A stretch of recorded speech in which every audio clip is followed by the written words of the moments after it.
I landed spots on high-profile shows, including.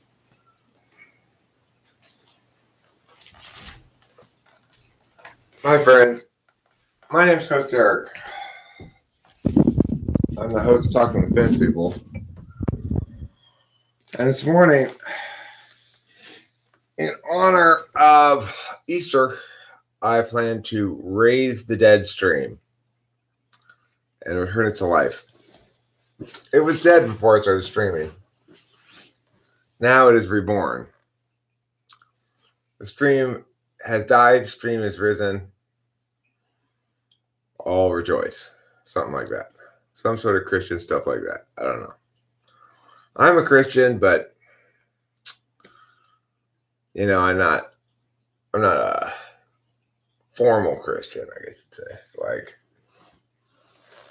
I don't go to church or read the Bible or celebrate Easter or things like that, I was pissed, frankly. I got up this morning, and guess what? There was none of for me. My dad did not get me a basket with fake grass and chocolate things in it. I couldn't believe it. It's like, Dad, it's fucking Easter.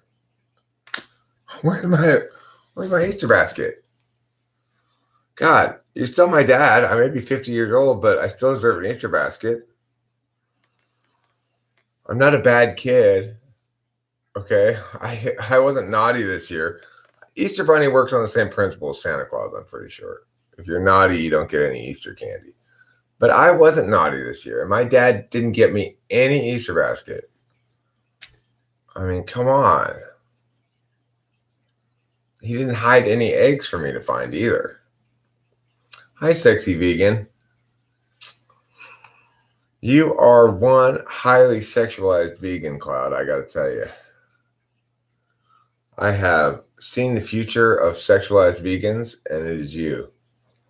Why am I talking to myself? I'm not talking to myself, Cloud. These are gold bricks of wisdom flying out of my mouth. Anybody can pick them up, even you. And then after they pick up these gold bricks of wisdom, their life is better forevermore. That's the simple truth of the matter, Cloud. It's a truth that maybe you can't understand, you can't articulate, you can't believe with your heart like I do. But that's not your fault. That's just because my truths are so powerful that they blow you away. They blow your mind. My truths are blowing your mind again, Cloud. Aren't you happy about that? You like having your mind blown by my truths, right? His mind's too blown, he can't answer. I don't blame you. My truths are pretty mind-blowing. So, I had a little bit of trouble sleeping last night, and I'll tell you why. Because I pulled a muscle, or not pulled it, but strained a muscle right here in my neck and shoulder, such that I have limited range of motion here a little bit, and it hurts some. Anyway, I normally lie on my left side, but this shoulder made it almost impossible for me to lie on my left side last night. So that was a bit of a challenge, but I did manage to get a fair amount of sleep. Anyway, ow. But all that happened was I was going like this, like kind of doing some neck rolls, and I coughed or I sneezed, and it like pulled this muscle right here. It was fucking stupid. It's starting to loosen up a bit, though. Yesterday, Rachel and I went fishing at Castaic Lagoon, which is a lake here in Southern California. And I actually had a fish on my line. I actually got a bite and had a fish on my line, which I haven't had in years. I'm not a very good fisherman.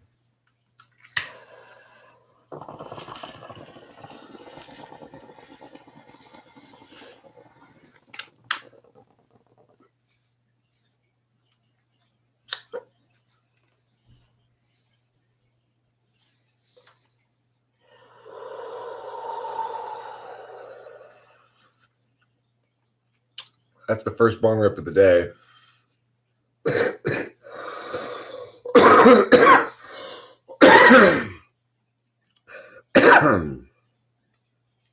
First bong rip of the day is always a longer, unavoidably.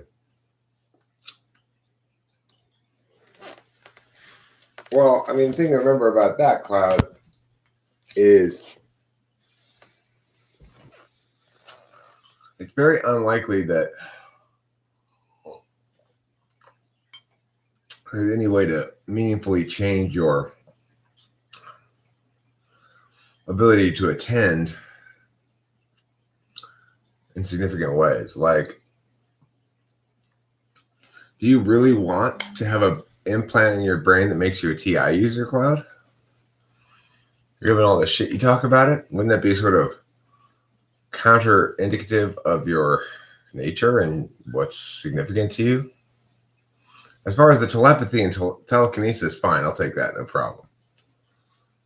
But see, TI is not knowledge. It's a deliberative process.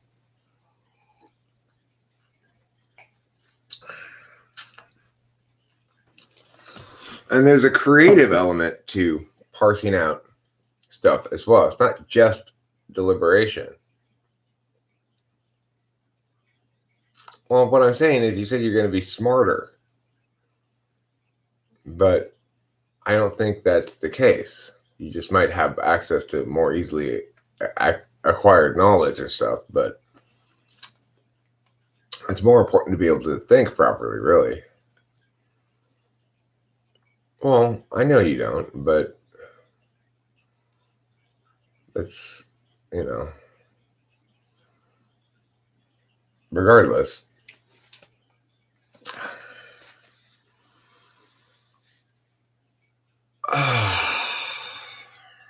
Starting to wake up, starting to loosen up this shoulder, most importantly, because it's weird how much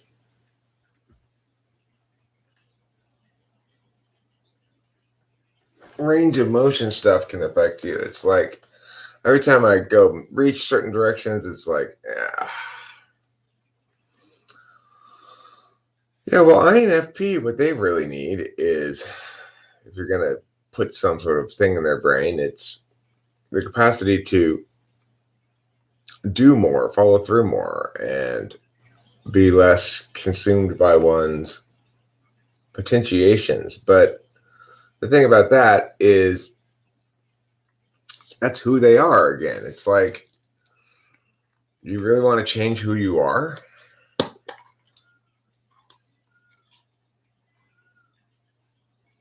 You know what I'm saying, dog? I mean, you wouldn't want to be a TI Dom, right? I wouldn't want to be a TI Dom. That's for sure. Well, I don't have an MBTI framework, Claude. I talk about, fundamental mechanics of human existence, like how one pays attention. That's not an MBTI framework, that's for sure. I answer the big questions, Cloud, the big ones. The biggest questions you have, I have all the answers to them. Well, I mean, it's good for you to want to grow and become more realized. But I don't think that having implants in your brain is going to necessarily do that.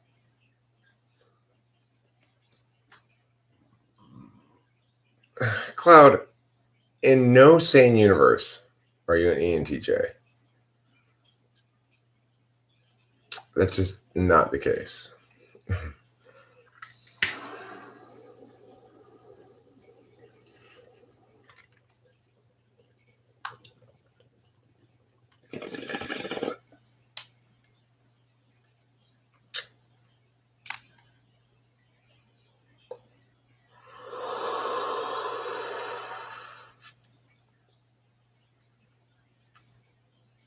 Well, you're definitely not a TE Dom. Nothing you say is. You wouldn't be here if you were an ENTJ. You wouldn't be here wasting your time. You'd have more important things to do.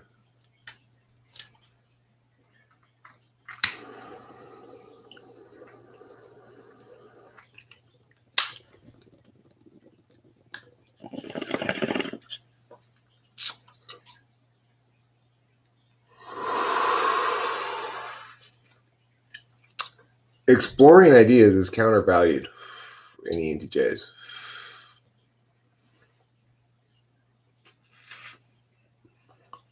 Well, I mean, why are you asking me that question, Roz W?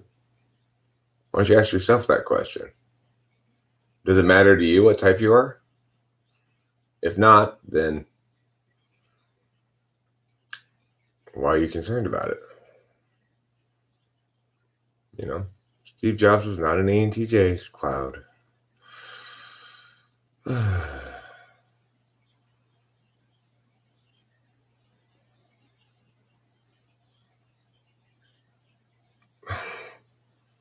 No cloud.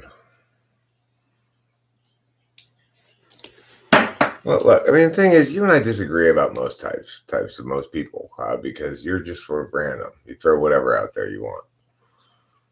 I mean, I don't know what type Steve Jobs was, but I'm pretty sure he wasn't an ENTJ.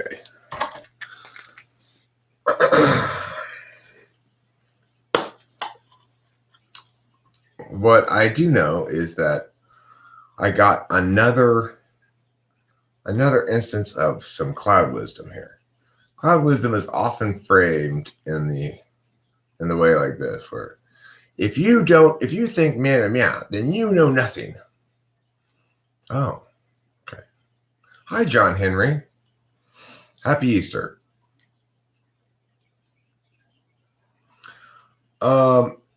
It doesn't mean squat to me. It means a lot to me, John Henry. I appreciate that. I appreciate your prayers, and I'll include you in mine today as well.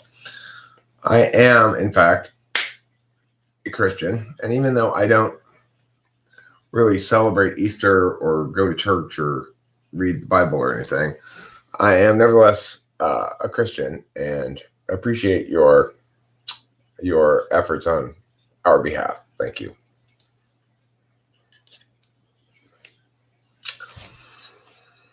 Do you have any reasoning, or is it just the vibe you have?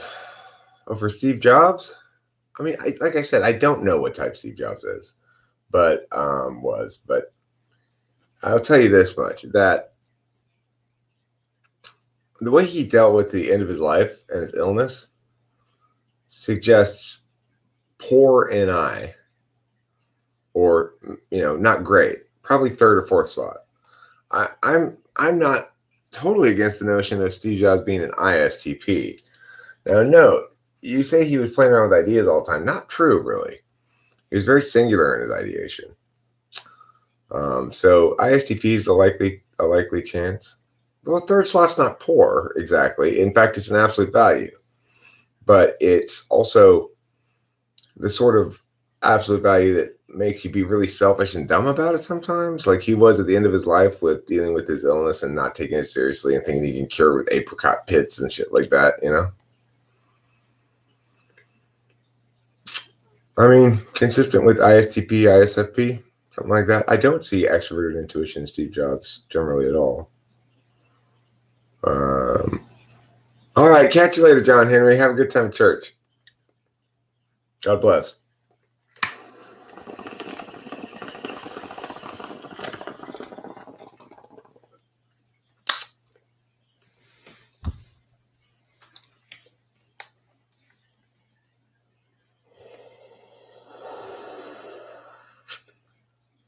Well, this is what I would say about that, Isaac Roddy.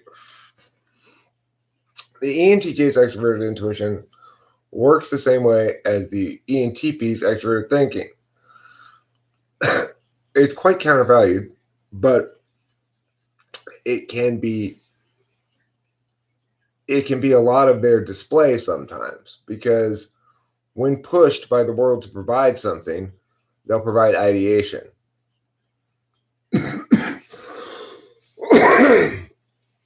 But it's just like with me. They don't use it in their spare time. So in other words, if the world's not pushing on me to provide something, I'm not going to provide any TE. I'm going to provide something else. Hi, R. Claire. ENTP female, if I recall correctly, from yesterday. I think I do. I recall correctly in part because somebody named Sapphic Vampire came in and freaked out. I think it had to do with me talking about ENTP females, namely you and Becky. So it's probably Becky, I would guess.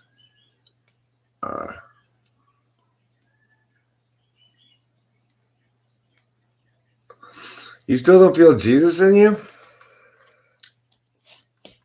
Look, Jesus can be a little bit shy, Art Claire. Okay? So you got to be patient with him.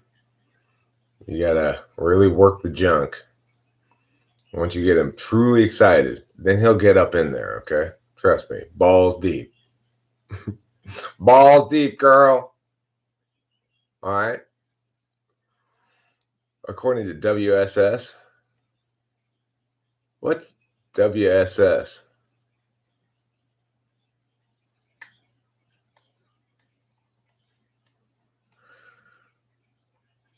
Okay, well, if he was FE seeking,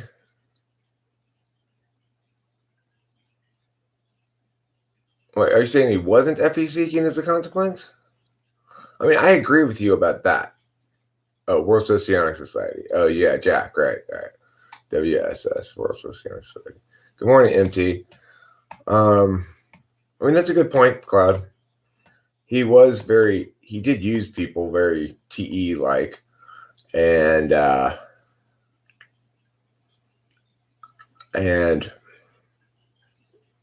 you know, that's sort of textbook TE Dom, but no, I don't know who John Prine is.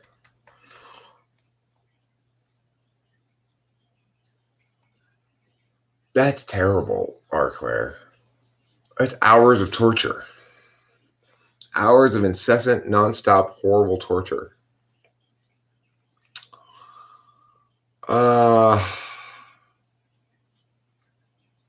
Anywho, I think though that's not inconsistent with ISTP either. I don't know. Cloud, I think you could make the argument for ENTJ for jobs or ISTP.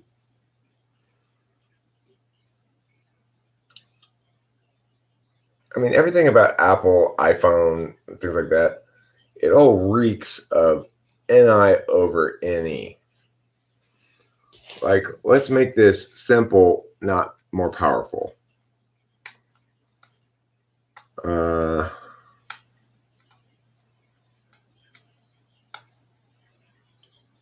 So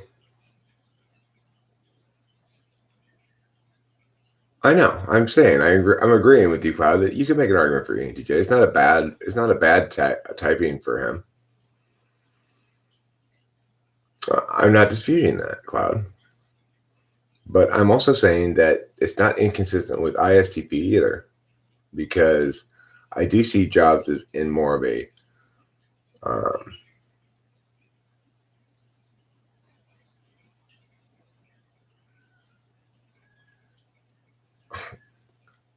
Cloud. That's what you're doing, asswipe. I'm not doing that. You are. What I said about Steve Jobs is I don't know what type he is. I'm guessing ISTP. I don't think he's an ENTJ, but you've sort of convinced me that, yeah, there's some good arguments for ENTJ out there for him. Sure. You're the one who types people with utmost confidence and no justifications, not me. Talk about projecting.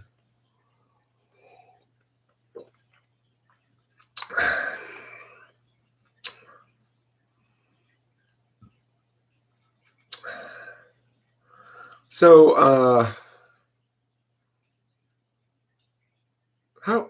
if you don't mind my asking, or Claire, you might mind my asking, but I'm going to ask anyway. How old are you? I'm curious as to Okay, well, so see, I was saying R. Claire ISFP or ISTP. Well, if you think he's FE, then it wouldn't be ISFP, obviously. But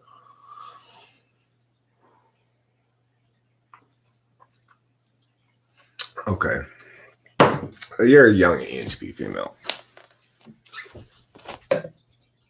That's interesting.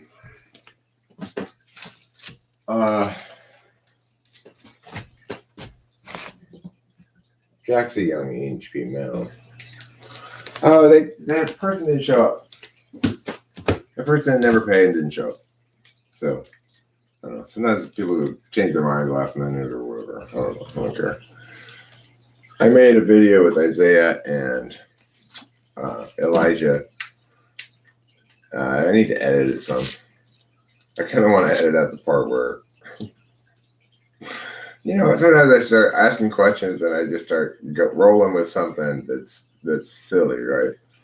So I was I was asking Isaiah and Elijah this scenario if there was this girl, Julie, and they both wanted to get on her, and I kept adding all these variables, trying to drive a wedge in between the brothers over this hypothetical girl.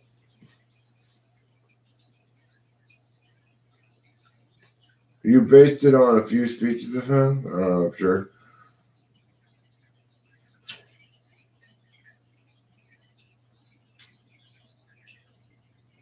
My job is not to be easier on people. My job is to make them better.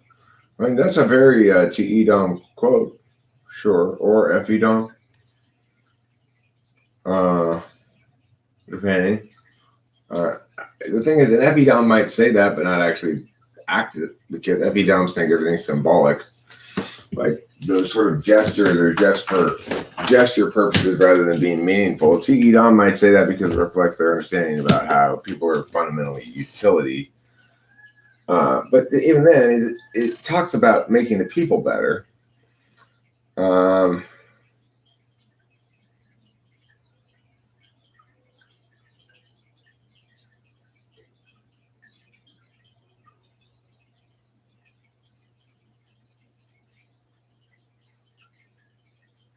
What says, Mom, you don't have FE for shit. You don't have FE for shit. I've seen you do textbook FE polar things too many times. Where, like, there's this thing INTJs do where they go, aha, hey, this. I know this. This is FE data. I know how to interpret this. I've seen this before. You are motivated by emotion X. And I just go, no, you're completely wrong. You have no idea what you're talking about. Yes, that thing does. Yes, yes, in third grade when we go over FE, that means that. You're right. But that's not the case here. So just stop trying to do FE. You're just not getting it right. I've seen you do that too many times, It's like there's this textbook thing that INTJs do. That's exactly what I would describe it as. Aha! FE, I know this. You're FEing for this FE. And you just go, ugh, no, INTJ, you got it completely wrong. Mega Bro used to do that shit to me too.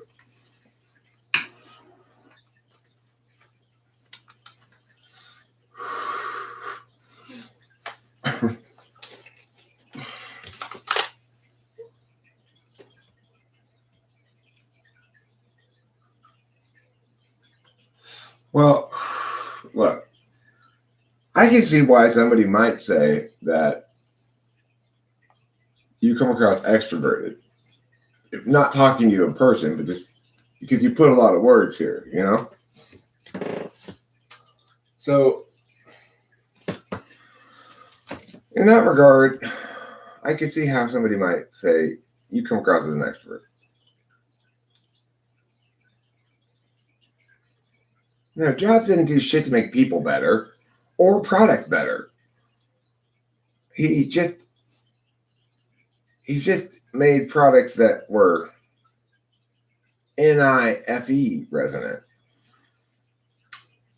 JL, hello.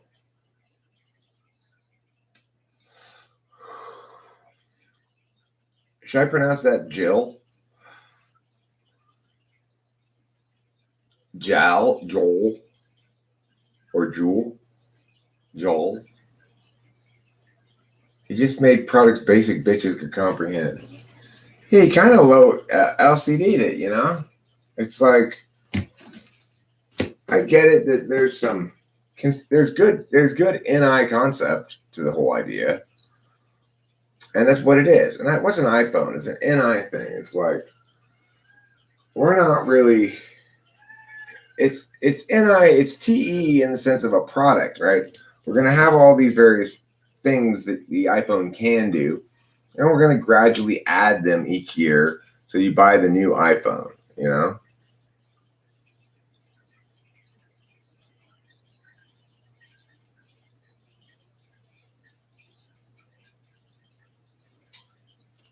The TIs was, okay.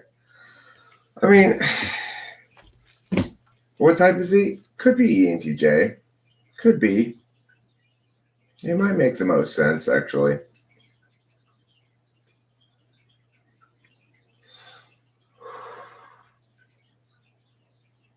Hi, Sky. Are socionics tests bullshit? Well, socionics has significant problems, which I've articulated in the past, a number of them, but foremost, the problem is it doesn't start at the right spot. If you're going to understand human attentional manners, then you have to position things properly to begin with.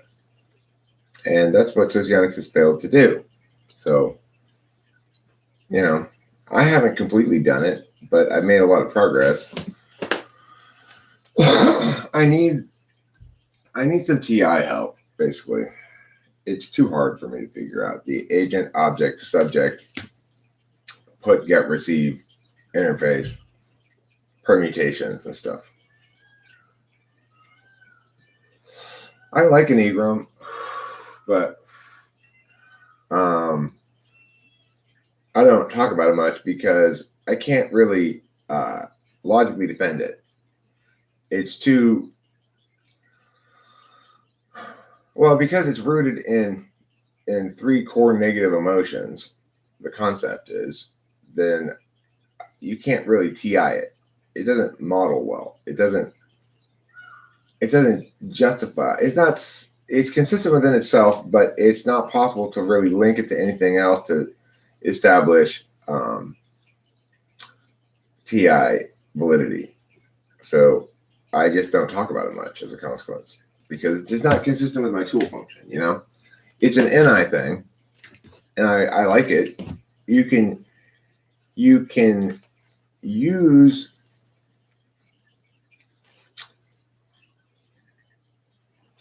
he died from cancer, which he failed to treat with actual medicine and chose to treat with organic bullshit. He didn't die from overworking, Cloud. He died from cancer. Unless overworking causes cancer.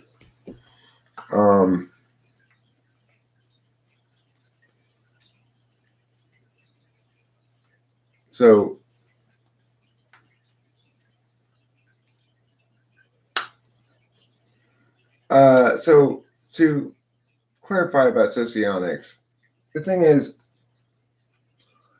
if you want to understand so he got cancer because he was overworked, Cloud? Come on. Cloud, I'm asking you a question. Did he get cancer because he was overworked? Is that what you're saying? Maybe it does, but I am pointing out that Cloud said he died from overwork when he actually died from cancer. And now he's just ignoring my questions.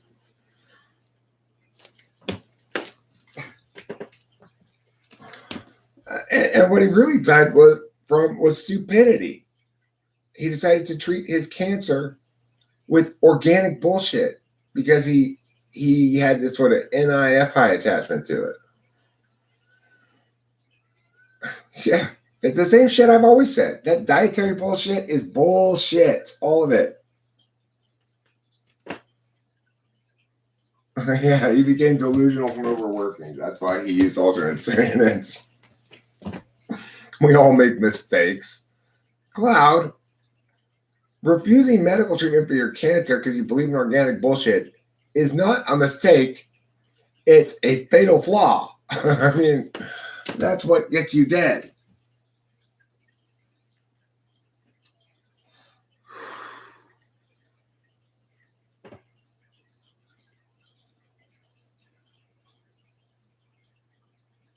So,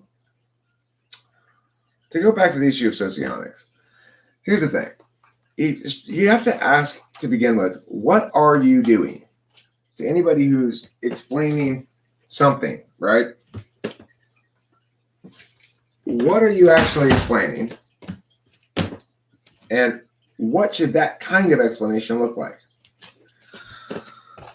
So, cognitive functions are really a branch of philosophy, sort of. They purport to explain human experience. They purport to subsume epistemology and ontology in one frame. So we begin there. If you're not beginning there, then you're not really understanding what you're doing. So once we start with that basic principle that what we're trying to do is explain human experience or a substantial portion of human experience in a way that can meaningfully empower metacognition, basically. But if we're going to test its soundness as a idea, as a concept, as a model, then what we're really saying is here are the mechanics of human behavior, and at least some of the mechanics of human behavior. And if we were to create a system with these mechanics, it would act like the one we exist in and observe every day. So that's a meaningful approach to modeling a system. Okay, is first you begin by understanding what it is you're doing, and then after you understand what it is you're doing, you ask, how is this sort of thing accomplished? Socionics never did that. So it's in a big problem because it's got foundational level problems that need to be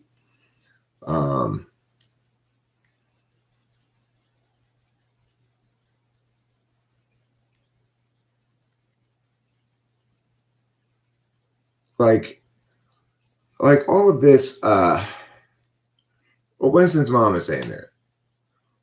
Socionics is based on Jung, but they use Freud's ego, superego, super id theory, not Jung's ego, personal unconscious, and collective unconscious. It's too many math. Well, the problem with it is it's got a bunch of metaphor mixed in with an attempt to be mechanical, and you can't mix your metaphor and your mechanics without knowing the difference. And socionics doesn't know the difference. An information element is one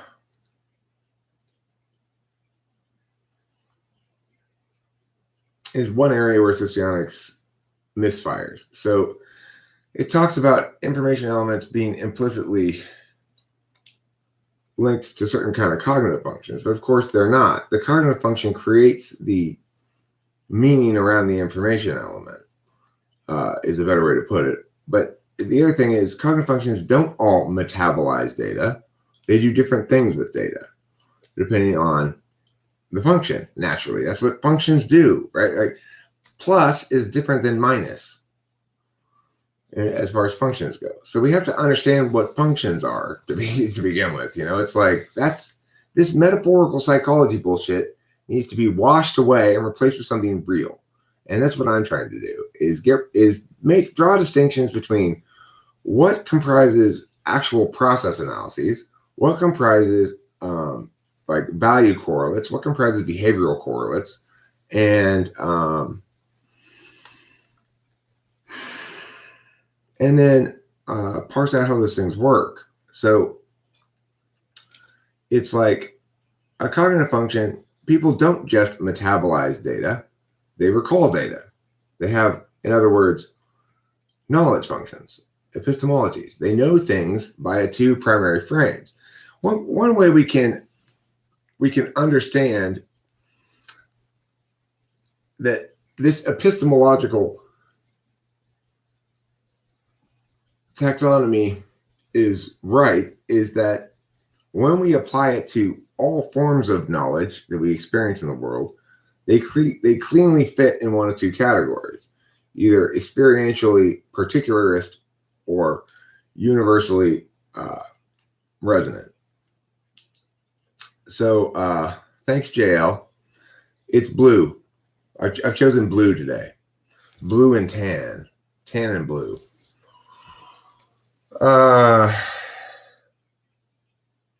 That's when you're sad, but have gotten plenty of sunshine.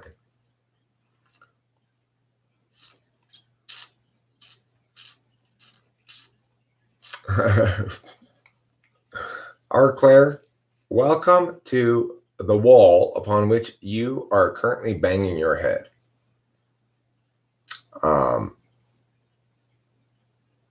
You'll never get anywhere. He just shifts ground every time you think you're getting someplace. Subject just changes. Remember, I tried to pin him down on whether or not Steve Jobs died of overworking or cancer. He just ignored the question and just moved right on. Yeah, Windows did copy the Apple operating system, I suppose. I found MBTI first when I was in my 30s, and I didn't know anything about cognitive functions at the time. I just found MBTI on the internet, and I read type descriptions and determined I was an ENTP from that. Then years later, when I started this channel, that's when I found socionics, and I read a lot about cognitive functions. I read BB stuff. I read all kinds of stuff.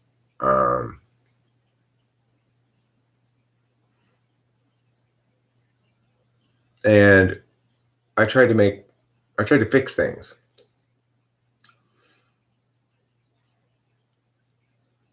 Okay, cool. Thanks, Geiger. Maybe I will do that.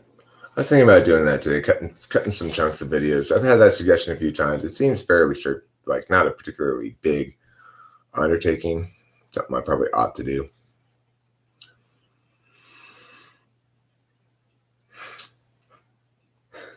How are you guys doing? I have exactly one large pizza and zero shame. Time to practice some simple maths. One large pizza and zero shame, huh? I wonder what the simple maths are going to produce. So I just want to continue actually talking about this, how to model things stuff.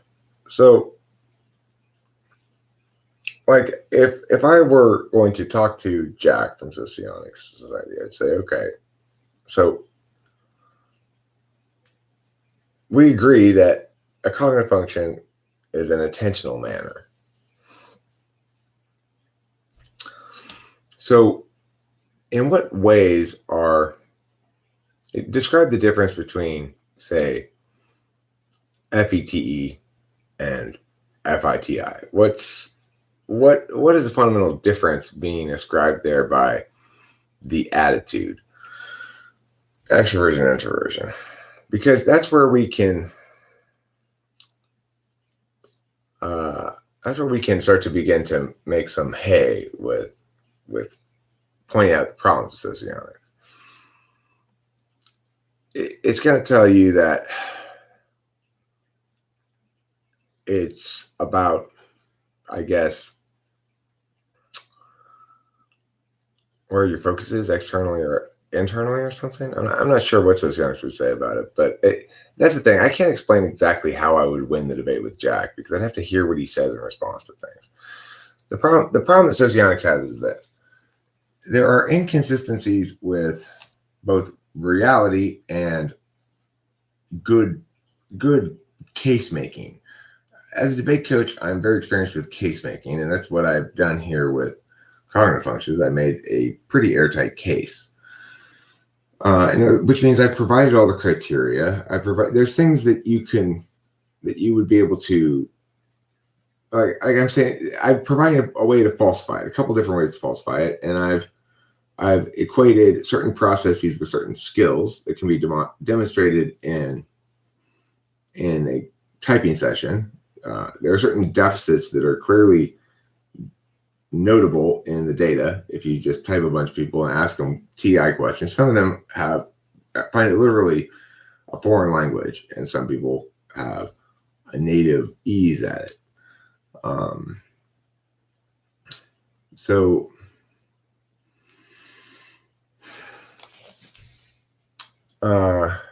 we need to explain those differences in some way. And currently, the explanation is something like intelligence, IQ, or this is the thing. Answering that question in a straightforward fashion is difficult. What's the main difference between my model and socionics?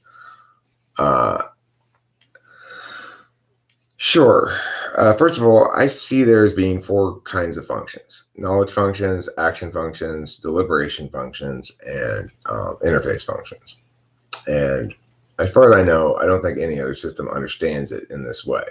Now, the SI and NI are both knowledge functions, and SE and NE are both action functions, and FI and TI are both deliberation functions. TE and FE are interface functions. The thing is, there's an additional need then, if you're going to correctly model the processes, to talk about the fields. So I mentioned asking Jack about, difference between extroversion and introversion. The thing is, extroverted sensing operates on a different field fundamentally than does extroverted intuition. Right now, I'm operating on an extroverted intuition field, an external metaphysical field that is a place of ideation where nobody's doing anything really, or realizing anything, manifesting anything in the physical world. We're all just changing our perceptions and or beliefs or thoughts, or evolving them by having these conversations. So there's a difference then between extroverted sensing and extroverted intuition, but they're both the same kinds of functions and they both do the same kind of thing. So what is the difference? Well, the difference is we need to account for the fact there are two different fields externally. There's an ideational or representational abstract field, one of communicative significance, and one that is comprised of symbolic objects, static objects. It's a turn-based ecosystem. We need to be able to understand how it's different from the concrete physical ecosystem. So once we understand that external metaphysical field is being defined by the fact that the objects that things that comprise objects on the external metaphysical field are meaning objects. They're pieces of media. They're videos like this, experiences like this, the action and interface with data happens on this external metaphysical field that, well, it basically is the internet. But prior to that was like libraries and books and stuff, So the thing is, if I'm doing on this field, then I'm really ideating or talking. If I'm doing on the extroverted sensing field, then I'm dealing with actual physical world and real-time stuff. So if I dig a hole, that's actually digging a hole. If I talk about digging a hole, it's digging a hole as an object here on the external metaphysical field, but there's no ground to be dug, no hole to be dug, no digging to be done. If you don't understand that the real-time physical world is distinct from the meaning-based world that we're engaged in, and draw the distinction between those two fields, then you're inadequately setting up your system, because as a matter of fact, those do comprise two different fields. And it's fair to say that people like me operate mostly on the external metaphysical field and very, very much less so on the external physical field. Why is NE turn-based? Because it uses language, and language is turn-based. So anything that's conditional is turn-based or static like this. It means that when I'm done with this sentence, I can pause an indeterminate amount of time and begin the next sentence thereafter and still be in the same place that I was. So as I continue right now, you haven't lost any of the flow of the meaning, and the meaning object works the same. Now, it's not infinitely flexible like that. I can't pause forever, but it's not time sensitive. Whereas most things in real time are time sensitive, that I can't begin a conversation and then resume it a week later and expect everything to be the same as it was. I can with a conversation potentially. Let's say we're talking about plans we have together, and I need to straighten up a couple things, then I can call you back and we're going to resume our conversation about it. Well, some things have changed, but they're static things. They're statuses. I can say, update the statuses here, here, and here. For you, they're just objects that once updated remain the same until acted upon. Now, in the physical world, circumstances, like if you're in a soccer game and you want to kick the ball, you can't pause, stand there and go, and then have everything just sort of be still and decide what you're going to do and then run up and kick the ball and resume time, right? But you can do that with stuff on the external metaphysical field. In other words, because they're meaning-based objects, they operate in static symbols, and they're turn-based. After I finish this answer, you can ask another question. It's your turn then, right? But you don't have to ask it right then, or you don't have to ask it at all. But I mean, you or make another point. If you wanted to, you could put it. It comes after what I say. You have to hear what I say first. That's an action deliberation kind of modality. But the action is talking. It's not physical action. Action deliberation on the physical field is like in that soccer game where you're making a decision, deliberating in real time, trying to decide what to do, and then kicking the ball accordingly. But it's much more time sensitive. So those two fields involve different kinds of flows of time, and it's also the case that on those two fields, they have different kinds of objects and stuff. So that's an example of what needs to be noted before you can adequately model how humans interact in the world. You have to define the world correctly. There's also two internal fields, an internal physical and an internal metaphysical field. So I can have my thoughts and ideas in my head, and I can also have this pain in my shoulder right now, my neck and shoulder. That's due to me being incredibly silly and dumb. I was like going like this, like rolling my neck, and I coughed or I sneezed or something, and I pulled a muscle right here. And so what function is used to lie? To manipulate someone good, bad, or indifferent to achieve your aims. Different than lying, but the same manipulative behavior.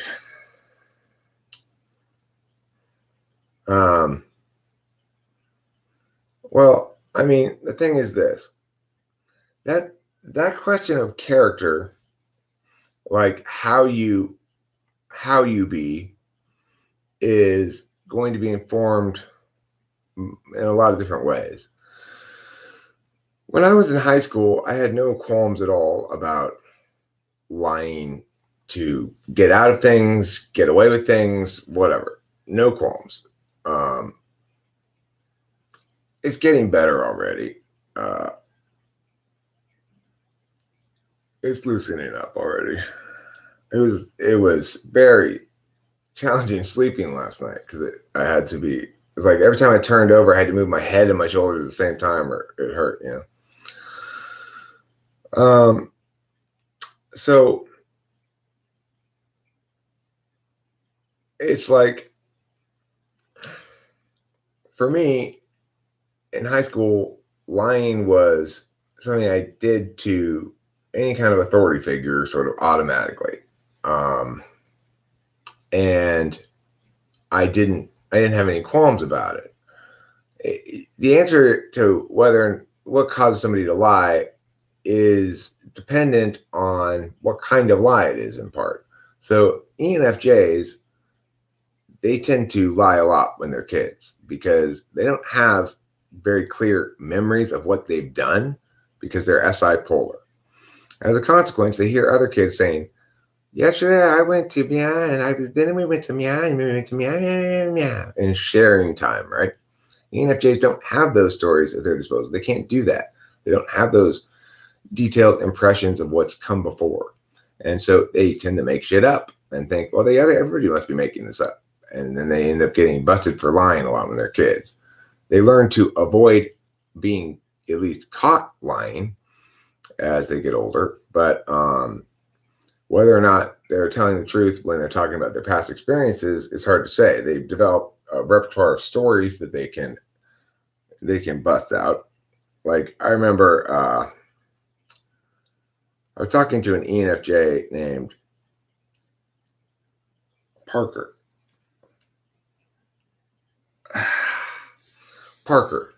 And Parker was a car salesman for a while. And he told me about how when people would come into the dealership, if they had, say, a sticker with dogs on their car, he would tell a story about how he had 4 dogs at home, blah, blah, blah, blah, blah. But what he wouldn't tell them was that was years ago and all those dogs are long dead. And he would just tell it as though it were happening now.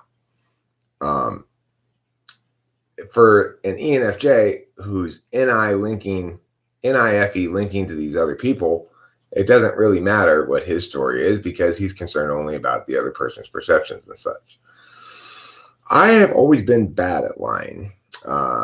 If I was in some context, it's like I wasn't bad at lying in high school to like authority figures, but in other contexts, I couldn't really lie.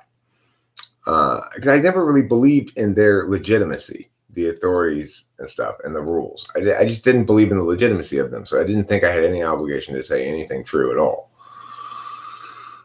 Like if I had to justify why I was truant, well, the reason I was truant is because I didn't want to go to school.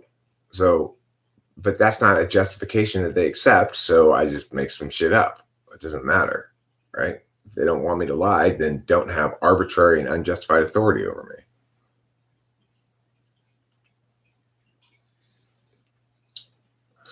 My mother lies a lot is completely unmalicious. I think it feels honest to her because the lie is usually intended to express her genuine emotional state, which she wants recognized.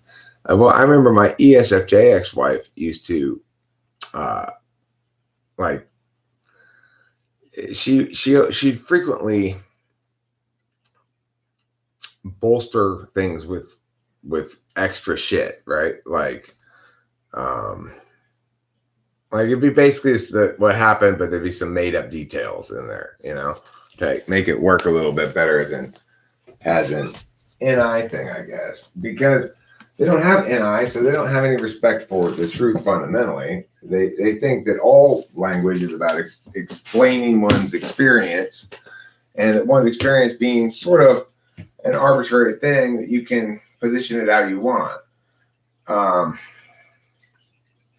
The types who are most likely to grow at least into people who go, I will not lie unless I almost never lie and try never to lie, are probably INFJs and ENTPs and INTPs. I say all 3 of those types are going to be the types that are most averse to it eventually.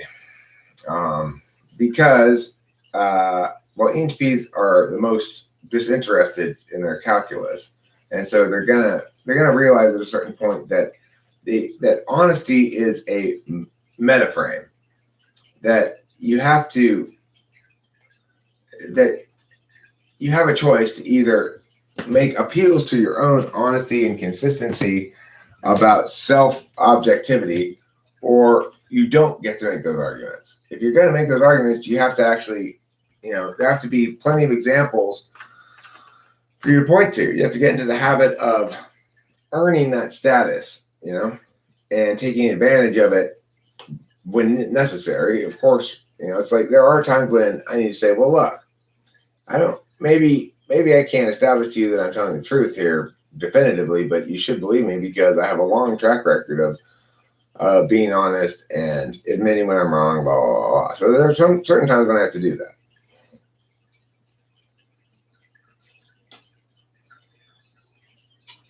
I'm sure the lie detector would easily catch my lies and truths too. I'm a terrible poker player. I can't even begin to lie. I don't even try because I know it's all over my face.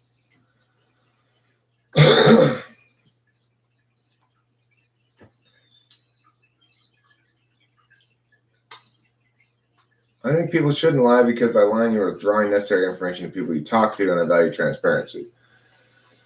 Well, yeah, I mean, the thing is, people operate under a basic good faith assumption that the communications of themselves and others are not willfully deceiving. You know, if you can't operate under that assumption, then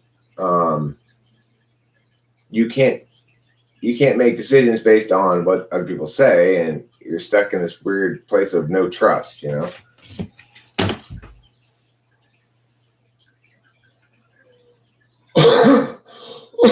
I mean, I used to make more of a distinction between circumstances and say that there's some circumstances in which lying's fine.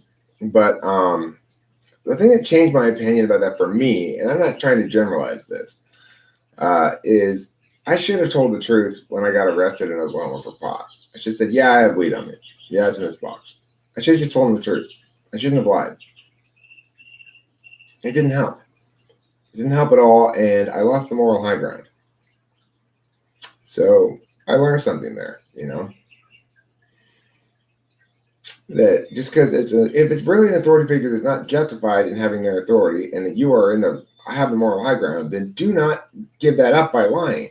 If you really did something wrong and you don't have the moral high ground regardless, then don't make it worse by lying. Unless, I mean, there are some circumstances in which the consequences are so significant or out of proportion with the actual harm done that it's appropriate to avoid those. And in those circumstances, maybe I would still lie, but hopefully I wouldn't get in that circumstance by doing something that I can't defend, but that the punishment for which is out of proportion.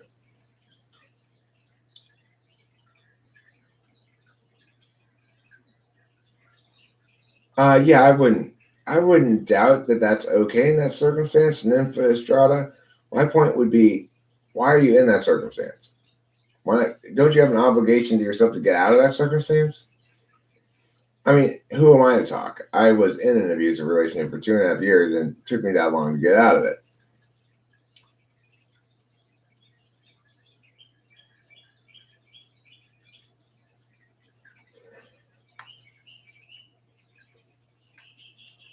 People lie every day, all the time, and they do this with the best intentions. It took me a long time to accept that even good people lie. Easy to forgive once you realize it's a defense. That's true. The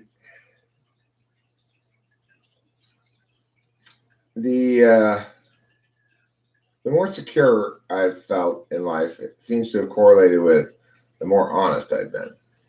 Whether it's a chicken and egg thing, you know, it might be a chicken and egg thing. It might be they are mutually, like it's a positive feedback thing, like they're mutually enforcing something, reinforcing. But I mean, I've dealt with plenty of people who are what I would call bad people. Like Kimberly's aunt was one of them. There's sort of a string of them since starting with Kimberly's aunt, who was clearly a narcissist, and he tried to pull her shit on me, and that didn't fly at all, obviously.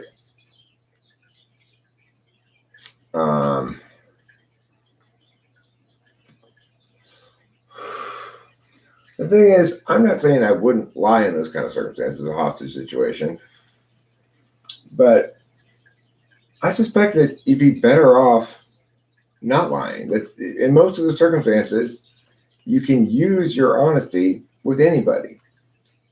You can't use dishonesty with anybody. Even if they're a hostage taker, if you're honest, if you can find a way to be honest and use that in your conversation with the party that you're dealing with, there's a strong universal appeal to fair dealing, you know? Hey, you may be pointing this gun at me, holding me hostage, but I'm still telling you the truth. And it's not because you're pointing a gun at me. Like, it's something you can say to a hostage taker. And that might impact them a lot more than, well, you know, either just and whatever, anything else you could say. So I'm not sure that, for me anyway, that it would be a good idea to lie even in those circumstances. I think that I'd be giving inadequate credit to my expert intuition. It's like I can use the truth based on its inherent superiority, and I can use honesty based on its inherent superiority well enough that I don't need to lie. But I do sometimes. I mean, I'm saying I'm above lying. I've lied to my dad a couple of times, not in the distant past, you know. And it's not justified. And I'm going to try not to do that again, you know.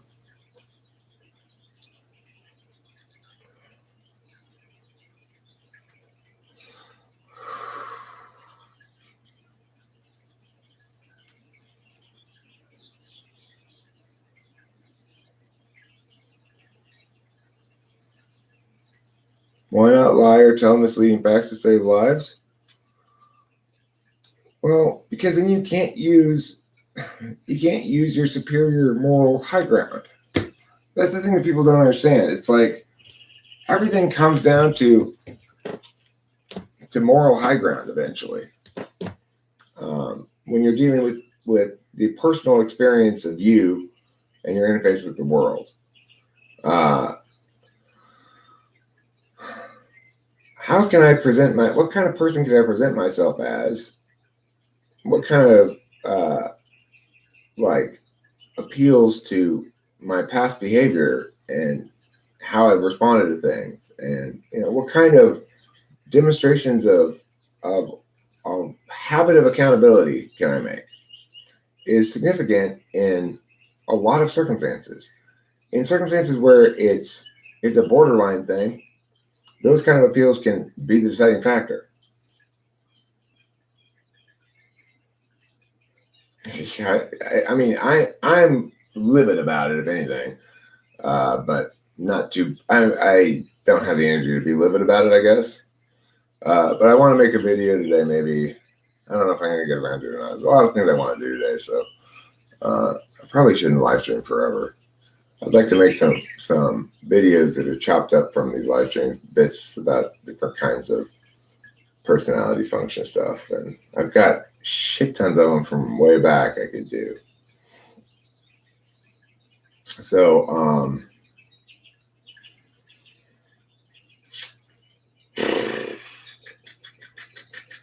I mean, there's absolutely no reason to have this quarantine. It's insane.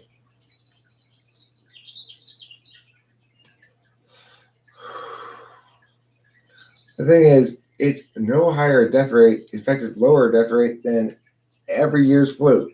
So why are we acting in such a disproportionate fashion? If you continue this, you might have a significant increase in the slope of your weights curve. According to math, you should probably not increase the pizza variable.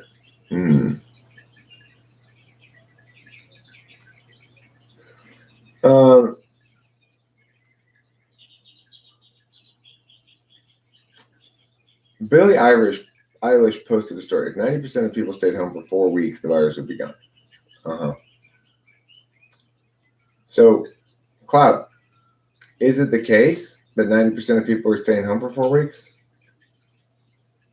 No. So if it's guaranteed to not work, should we do it? Regardless of whether it could work if everybody were on board.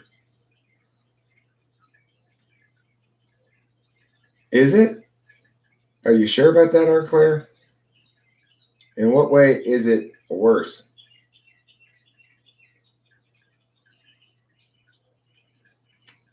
I mean, let's look at Italy and their huge number of deaths.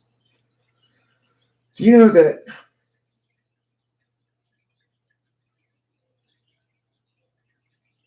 but it's not worse. It's absolutely not worse. Do you know that in Italy, 99% of the deaths are people over 75? And 50% of those had 3 or more existing conditions? 3 or more pre-existing conditions when they got this. 50% of the Italian deaths are like over 80 with 3 pre-existing conditions. 50%. And 99% are over 75. Do you know that I only have to go back to 2015 to find a comparable spike in deaths for a flu season for February and March? Barely made the news. I looked back as to why there was a 9% increase in death rates in 2015. Turned out there was a flu spike. So if this is equivalent to a flu spike, except it's only killing the super elderly, so it's much better than a flu, then why should we be doing this?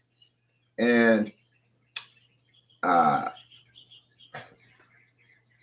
the disproportionate response? And that's where it's at its absolute worst.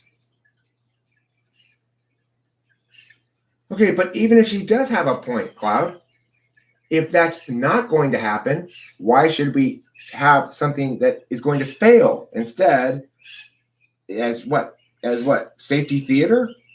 Health theater? It's not going to work. Nobody's been able to explain to me why it is the case that this virus simply will not reemerge as soon as the quarantine's over. And what are we going to do then? Have another quarantine? Nobody's been able to answer this question. Are we actually stopping the number of people who are going to get it? We're having a small number of people who get it? Or are we just slowing the spread, as everybody says? And if we are just slowing the spread, well, right now it's pretty goddamn slow. If you look at the total deaths worldwide from this, drop in the bucket. Nothing. Much less than an average flu year. So I've said this from the beginning also. 80% of people have no symptoms, and there's an incubation period of 2 weeks. If we don't have everybody stay home for 4 weeks, and remember, Cloud, to do that, we'd have to stop this distinction between necessary and unnecessary services. No more working at the power plant. No more grocery store. No more anything, right? For 4 weeks, everybody would become savages by the end of it. There'd be no electricity, no power, no gasoline. There'd be nothing. So obviously that's not possible. So given that it's not possible to actually shut this shit down, or at least guarantee that it's not possible to shut it down, you can't guarantee me that you're going to make it so that when this quarantine's over, we're not just simply going to get another outbreak of the virus. And, oh, well, at least we slowed the curve. Well, you didn't. You killed the world economy. You caused a global depression. That we know for sure. Now, the question is it worth it? Well, the answer is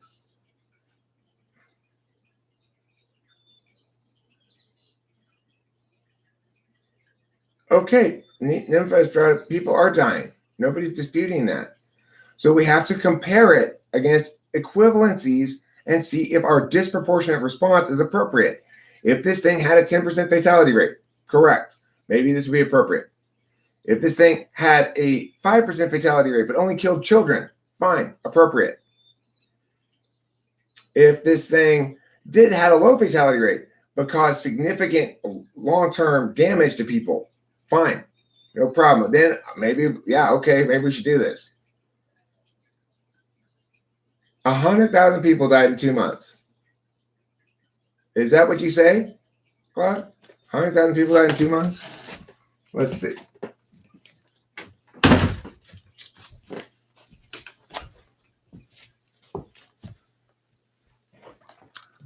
The question is, Cloud, is this disproportionate from the normal thing? How many people have died this year from the flu?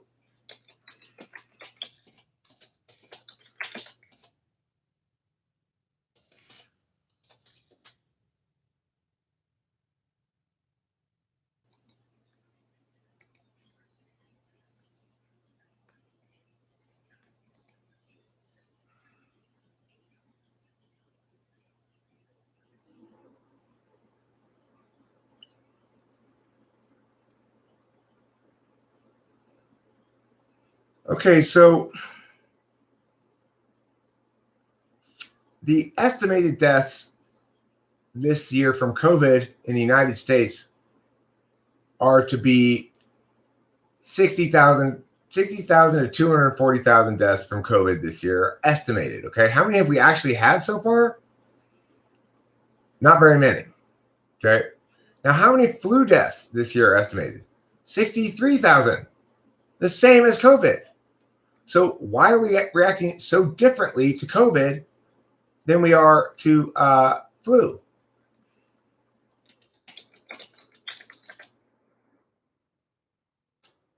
Worldwide, there are approximately 100,000 deaths. You're right. Okay. Now, let's look at flu deaths worldwide.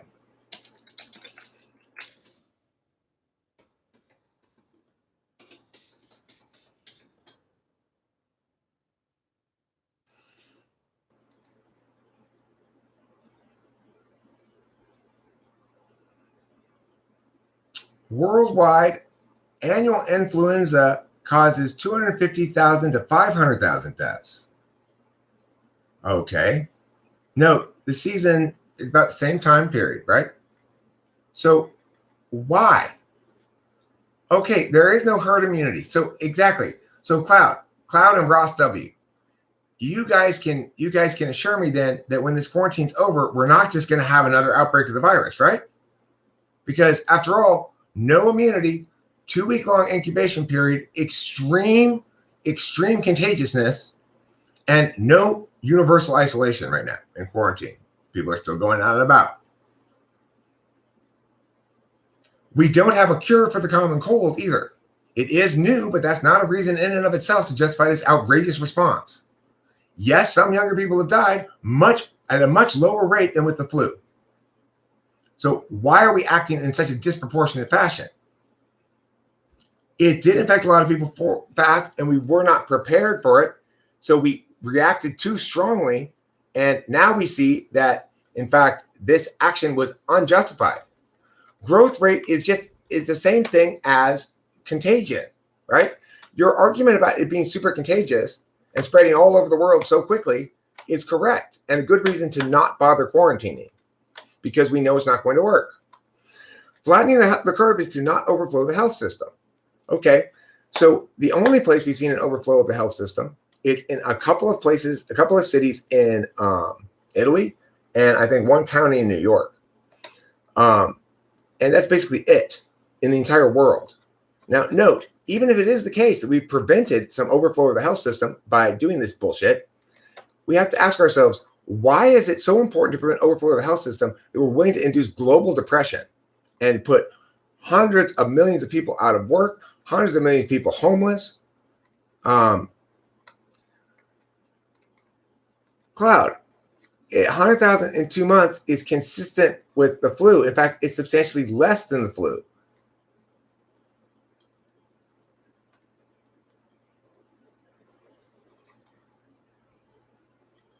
Right. 110,000. Right. How many people have died of the flu? Actually, each year, 250,000 to 500,000 people died of the flu globally. So what if we did avoid that? But you're not counting the impacts that are going to happen as a consequence. How many people are going to commit suicide during this quarantine because of isolation? Who's responsible for that?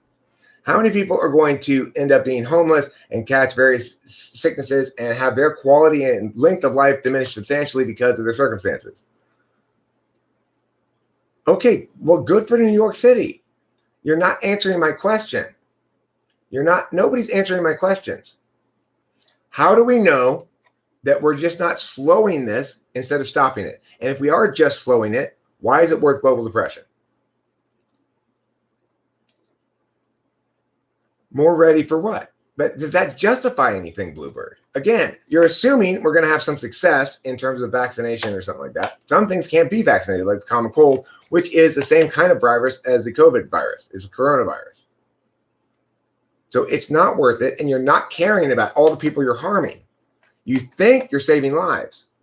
Maybe you are. but we don't destroy people's lives in order to save lives. We don't trade lives for lives. That's not acceptable.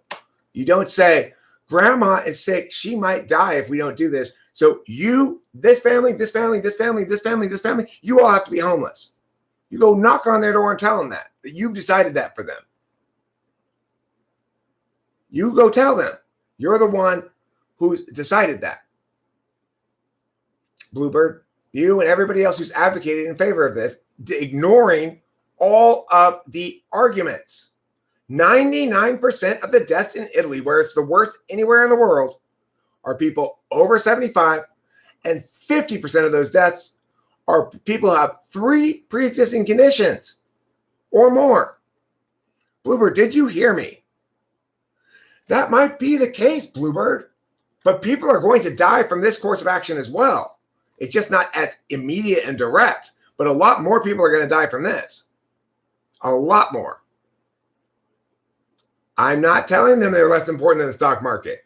Bluebird, you're saying to those young families who are struggling, to those people with small businesses who lose their businesses, you have to be homeless and you're going to get sick, you're going to die, your lives are ruined. You need to tell them that you disagree. That's because you don't give a fuck about people, Bluebird. You don't care. You need to justify why this thing, which is less bad than an average flu year, deserves this kind of response. Well, that's justified by your position. You're not responding to anything I'm saying. I am not strawmanning you. You're in favor of this quarantine. You have not been able to establish it's going to work. You've not been able to establish anything that it's going to slow the spread. But that does not justify the economic harms. Because those economic harms are real. They're real people whose money you're taking, whose lives you're ruining. I'm not opposed to taking countermeasures short of quarantine. If you want to advocate that everybody start wearing masks and go around, that's fine. If you want to advocate that people maintain some sort of social distancing protocols, that's fine. That doesn't mean quarantine. There are lots of countries where they're not quarantining and they're being very successful. Like Taiwan was very successful in limiting the spread of it simply by having everybody wear masks, and there was no quarantine. So for those of you who are advocating in favor of a quarantine, I ask you, did you consider the harms of your advocacy? Did you weigh those against the possible benefits? And did you establish, in fact, that the benefits cannot be attained through a less costly means? And the answer is no to all those questions, which makes you a wicked advocate. And that's all there is to it. You did no fucking impact calculus before you made your advocacy. None. No disinterested impact calculus. I guarantee you. Shameful. You have no business advocating any kind of public policy. You did not do an impact calculus before you made your advocacy. You did not consider the harms. You did not consider the possibility of unintended consequences. You did not put the fact that you don't know much yet in the column against taking action, but instead in the column in favor of taking action. Fucking idiots.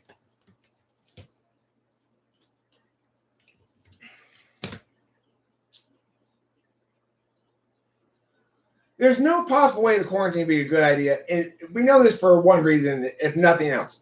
The people in favor of it are making terrible fucking arguments. So we know it's a bad idea. As it always is, anytime bad arguments win the day.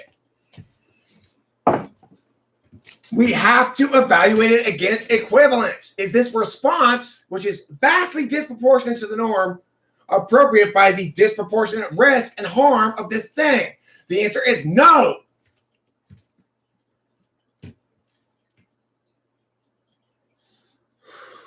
As I've stated many times before, the fatality rate of this is 0.2% at best, at most. 0.2%. And you're being lied to. All you have to do is open your eyes and think for a second to realize that those stats are bullshit. Not the number of deaths. That's I mean, I already see it happening here in California. We're returning ventilators to the federal government because we don't need them because the hospitals are empty. It's come out in the story. Oh, it's possible California already developed herd immunity because it already spread through the whole population in September. That's a news story that's out. Do we know if that's true? I don't know if that's true. Do you? You don't know if that's true either. So why are we taking these advocacies? Why are you making these advocacies if you don't have enough information to advocate for something?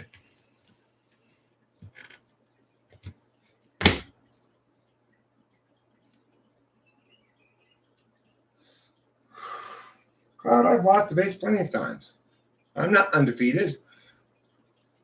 I'm just saying, I'm not even debating this with anybody. I'm pointing out that those who advocate for it are shameful in their disingenuity, in their failure to do what's necessary before one makes an advocacy.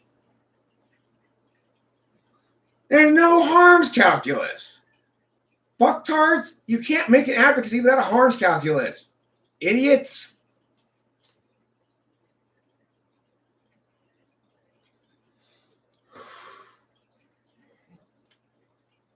And it's obvious people didn't do that. Obvious.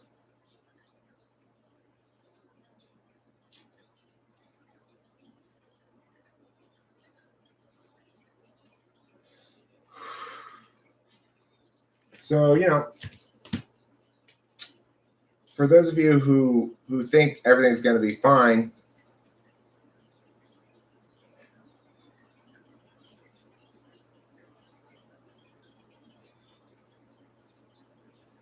yep, experts are saying that the actual numbers are way less.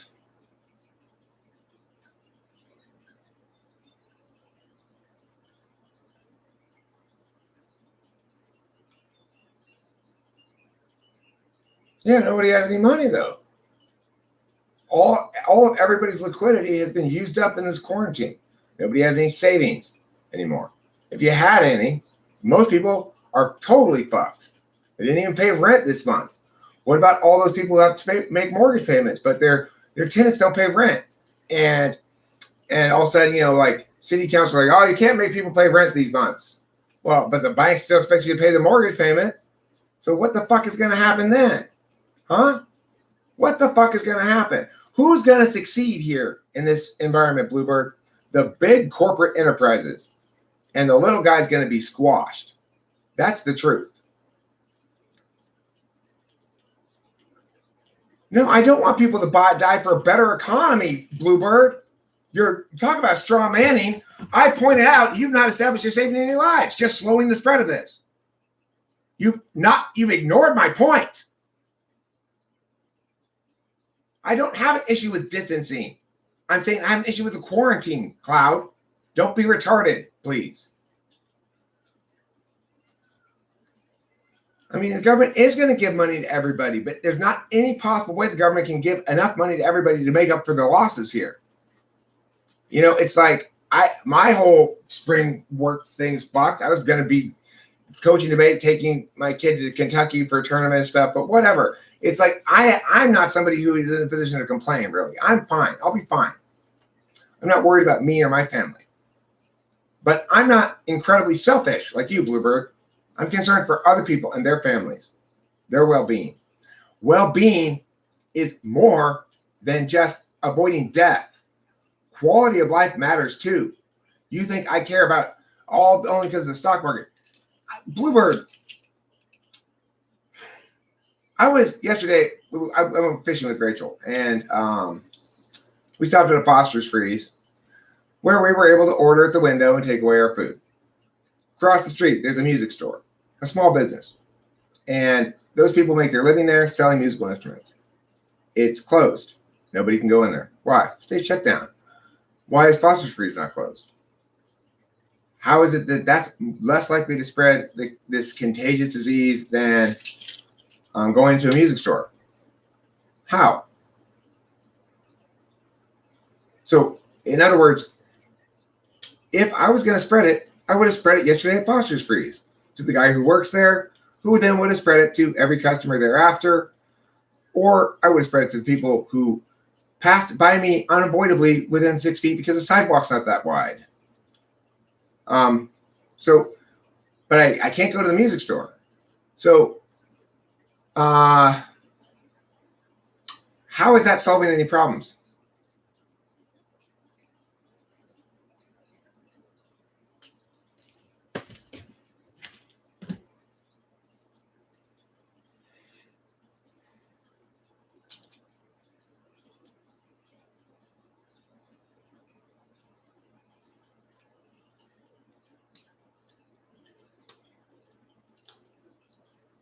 So for you, Bluebird, you're selfish because you're not taking into account the fact that the people who own that music store have a life and a livelihood, and they've probably lost their business now. Probably won't survive this. And musical instrument stores don't have that big of a profit margin. They're not rolling in liquid capital, I guarantee you. How many other small businesses are gonna fold under this? You know? How many neighborhoods are ruined now? Filled with empty storefronts, gone into a state of decay.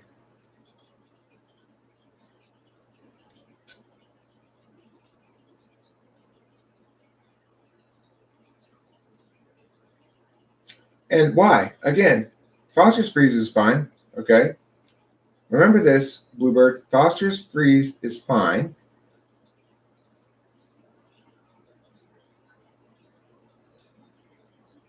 Right. So, Bluebird, you're saying the people who own the music store are less important than the people who own Foster's freeze, right? Or are you just saying that buying musical instruments is less important than buying fast food? What are you saying? I mean, why not shut down all restaurants? Why not make people cook at home? So which is more important, Bluebird? Is it no, Bluebird, you created the situation. You created the situation knowing that Trump was the president and understanding that these would be the harms. Oh, that's right. You didn't make a harms calculus. That was your problem. You didn't make this advocacy in the actual status quo. In some imaginary world where there's villains, you can always blame for your own problems. They are less important than people dying due to overflowed hospitals. How many people need to die from overflowed hospitals before you ruin everybody else's lives to justify that? How many people? Why not every year? Why not every time there's any cold or flu? They can kill vulnerable populations. Why this time?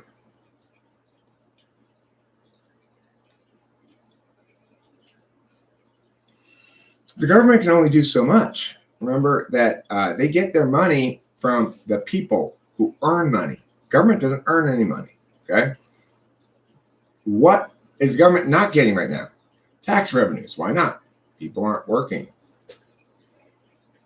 Why is the amount of wealth in the country, for the first time in probably forever, actually going down rather than up? Because people are consuming more resources than they are producing wealth. This is not a sustainable way of being.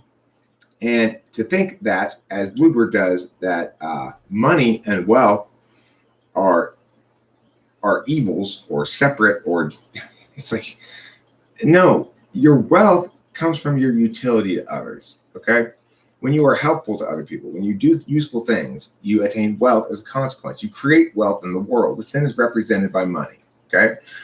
Now, thing is, your individual life, you have ownership of it and what you do with it. I'm not talking about corporations or big companies or anything. I'm talking about regular human beings like you and me. You're so worried about possible harms that you've not even established adequately, that you're willing to incur massive real harms to millions and billions of people on the grounds that you're going to save a few lives. You've not even established that adequately. You did no harms calculus to begin with. And you want to say that any kind of negative harms to actual human beings is just about the stock market. I mean, Bluebird, you're engaged in abject wickedness, and you need to check yourself. Okay, your advocacy hurts people. You are hurting people.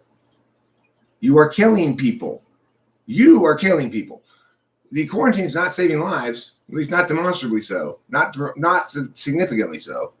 But you are definitely killing people, because when you make a bunch of people homeless and take away their livelihoods and destroy their lives, you get suicides, you get murder suicides, you get people out in the streets dying of hypothermia, you get all kinds of shit happening. You get increasing crime, you get more armed robberies, you get all sorts of societal problems that you've chosen. You've embraced them and said, yes, we want all these deaths, all this suffering, all this unfairness. We want to impose this on billions of people. And we don't care about them at all because scary virus and a few old people die. Well, fuck off. Nature takes its course. People die of something. That's it. We could hardly ask for a better pandemic. It leaves most people who get it completely unaffected. And over 90% of people who die from it are very, very old. Think.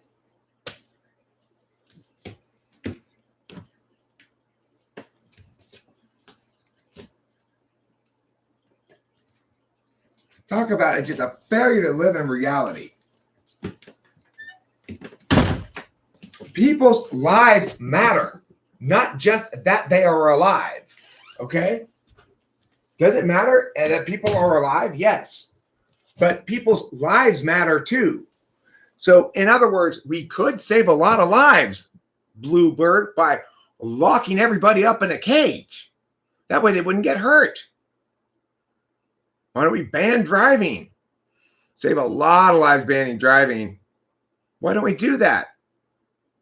Bluebird, hey, why don't we do that? Why isn't that justified? Why don't we ban driving? Make everybody stay home all the time so that they won't crash their cars and hurt themselves. How many people each year die from car crashes, Bluebird? Have you asked yourself that question?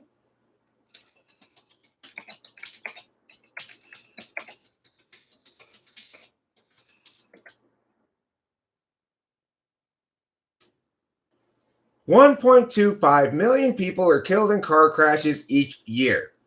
On average, that's 3,200 deaths, 3,300 deaths a day, 3,287. 3,300 deaths a day. An additional 20 to 50 million people a year are injured or disabled. Why don't we ban car crashes? Why don't we ban driving?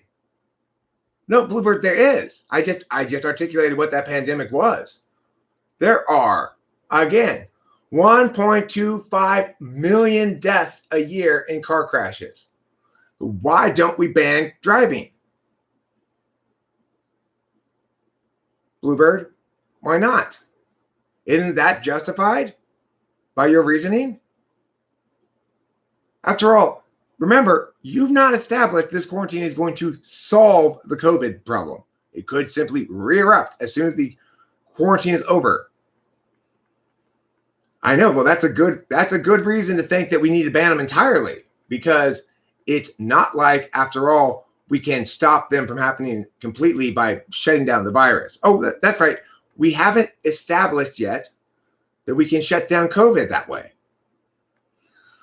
What if we don't invent a cure? Cloud, you sure are betting a lot on the possibility of us inventing a cure. There are some things we can't create vaccines for, including the common cold, which is the same kind of virus as this. The quarantine will not be over until there's a vaccine? No, Cloud, you're not answering me. If there was no quarantine, the death count would be more than 1 million. Okay, so why don't we ban driving then? Because that's more than 1 million every year. Why don't we? Oh, right, because we can't ban driving because people have to do things. Right?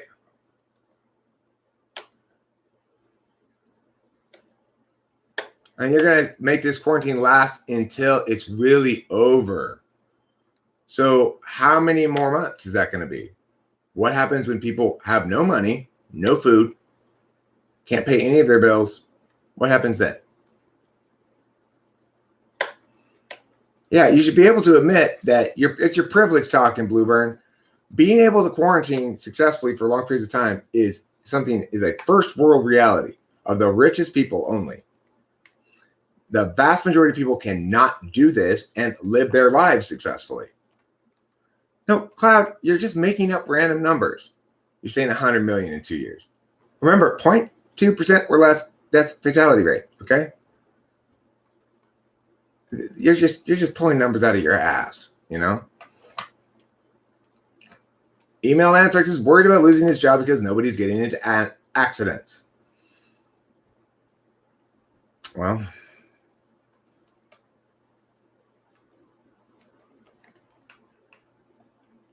people will get back into it and would happen earlier if Trump had done more testing. Trump didn't have any tests. Why do you keep blaming everything on Trump? For God's sakes. Okay, since we've had 100,000 deaths was quarantined in 2 months, imagine those numbers out of quarantine. We don't know because we don't know what percentage of the population is actually infected right now because we haven't had adequate testing.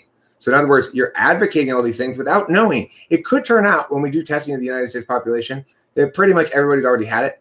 We're all immune. Could easily turn out to be that. We don't know because who was being tested? Only the sickest cases. Right?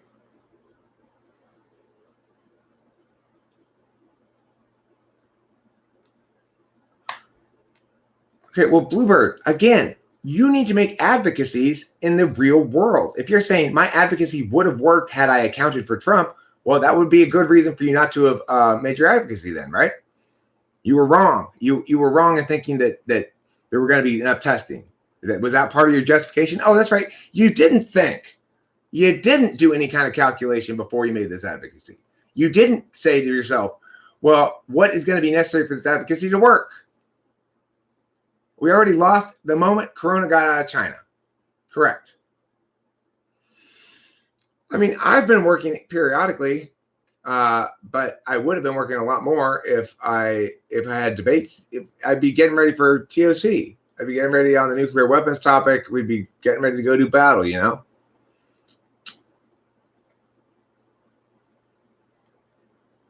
Wait, Bluebird, but you just said that. No, remember, no, we humped last night. I'm not gonna hump again, probably. I try not to hump every day because although I was so horny yesterday, I don't know, I just did. Anyway. I like to try to wait a day between because it's more fun that way. I really like having sex with Rachel. I've just never experienced anything like it before. I enjoy having sex with her so much. She turns me on so much, and I never had a really satisfying sex life like this before. It's great. Really gratifying. Like, wow. Now I get it. Now I understand why people were like all into sex or whatever. But she's so juicy is the thing. She's just so fucking juicy. Oh my goodness. All I gotta do is just like touch a boob and it's just like I'm ready to go. Okay. So regardless of all that stuff, which is not relevant to the coronavirus topic, okay? Okay, so, but look, Bluebird, social distancing might be necessary. Let's pretend it is. That doesn't mean this quarantine is necessary. It means maybe we need to change the way we behave in public spaces. Since we're not implementing a real quarantine, the USA has the most deaths out of any country.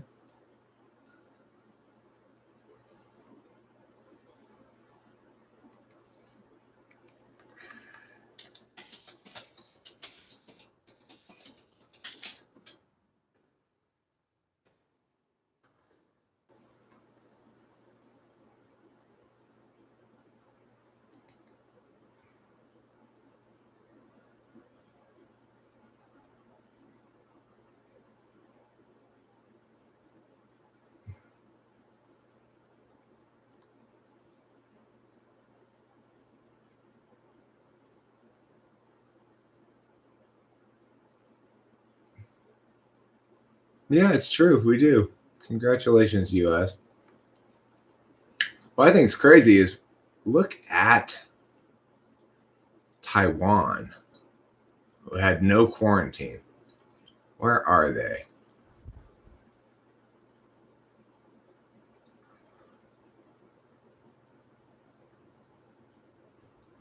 Wow.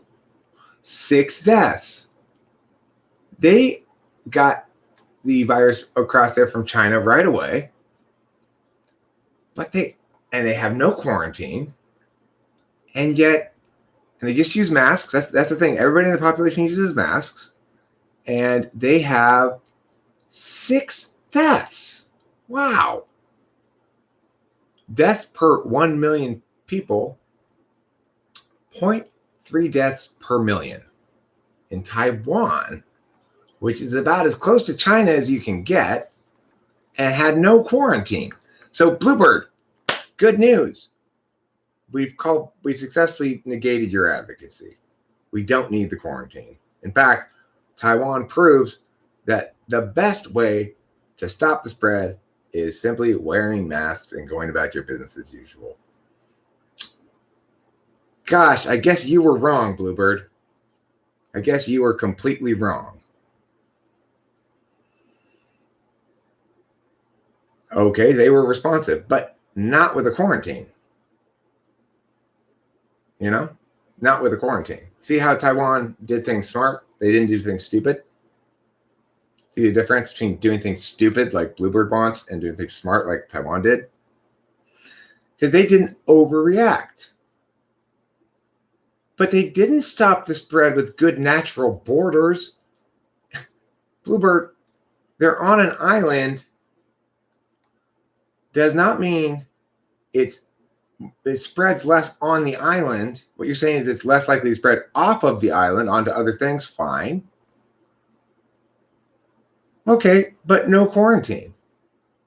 No quarantine, Arclair. No shutting down of the economy. No, most businesses shut down. Nothing of that sort.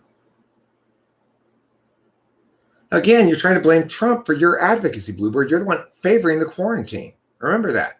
That's your advocacy. You needed to account for Trump when making your advocacy in the first place. If he's responsible for your advocacy going so wrong, well, you knew he was the president when you made your advocacy in the first place.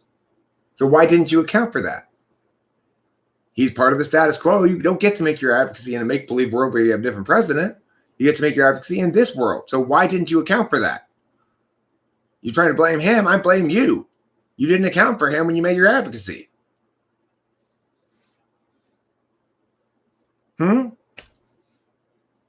Bluebird?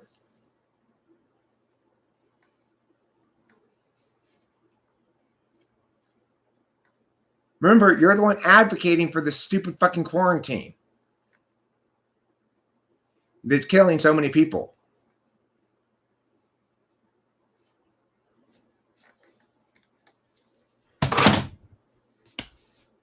And you make this advocacy with such certainty without ever having actually looked into it or done any kind of disinterested calculus. This is bullshit. If people follow the protocols and self-quarantine is unnecessary. No, yeah, Bluebird, you're the one who advocated for the quarantine before we realized that we didn't need it. Right? Now you understand that Taiwan chose the route, right? So you realize, oh shit, I made a strong advocacy in the absence of the information I needed to do so. And now I've caused a lot of harm by supporting this wrong position. You understand that now, right? Hey, Bluebird, it doesn't matter. We're not talking about social distancing. We're talking about the quarantine that you advocate for. That's different. We're talking about why the music store shut down. You want the music store shut down because you don't care about those people, remember? Even though it's perfectly possible to stop the spread without the music store still open, you want it shut down, remember? Remember, Bluebird? You want that music store shut down and those people's lives ruined, remember? Because they don't matter. They're just the stock market, remember? That's your advocacy.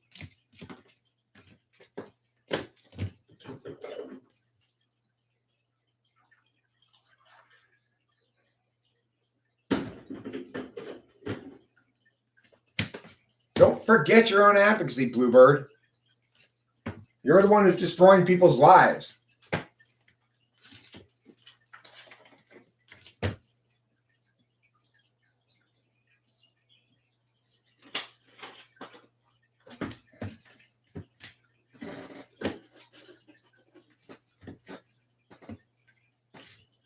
I'm worried about email anthrax's job too, of course.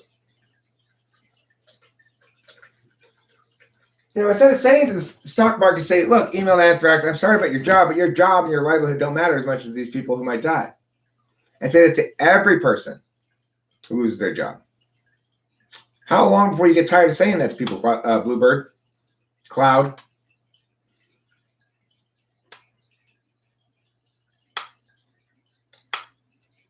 So how many people do you have to say that to before you realize you're kind of talking at your ass? How many families do you have to go knock on their door and say, sorry, but I'm choosing to make you homeless?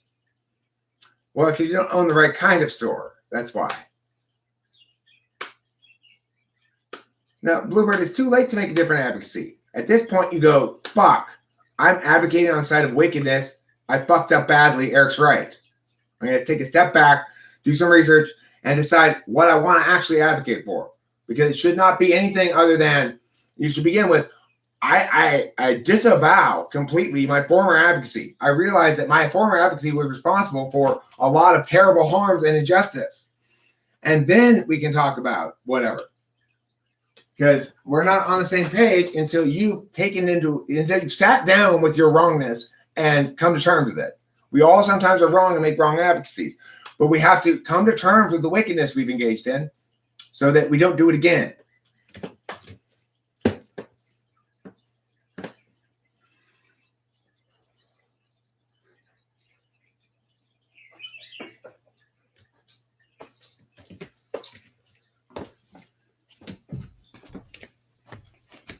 So, yeah, Cloud does too, but Cloud's not capable of it right now.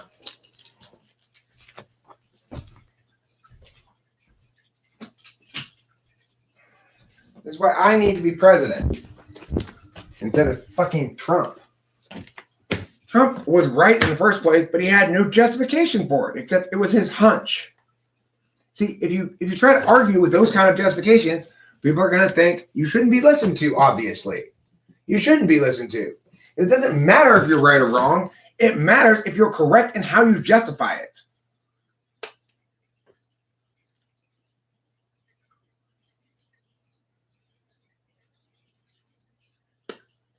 I believe every epidemiologist advocates for quarantine because, of course, if you have a hammer, everything's a nail. If you're an epidemiologist and you're advocating, well, how can we stop the spread of this virus? You're going to advocate quarantine because you're not calculating a public policy advocacy. You're providing scientific information about your specific field. A public policy advocacy, however, has to take into account multiple factors, not just one. In other words, public policy advocates shouldn't be epidemiologists. They should be broadly aware people. Trump's an ESFP.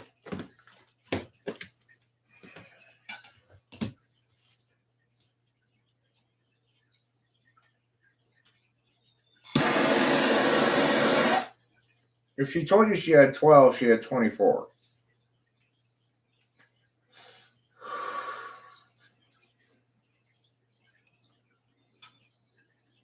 I mean, the thing is, every social scientist who cares should also advocate against it because you have to actually look at the impacts to people and the civil society we have. This is very likely going to substantially damage civil society going forward.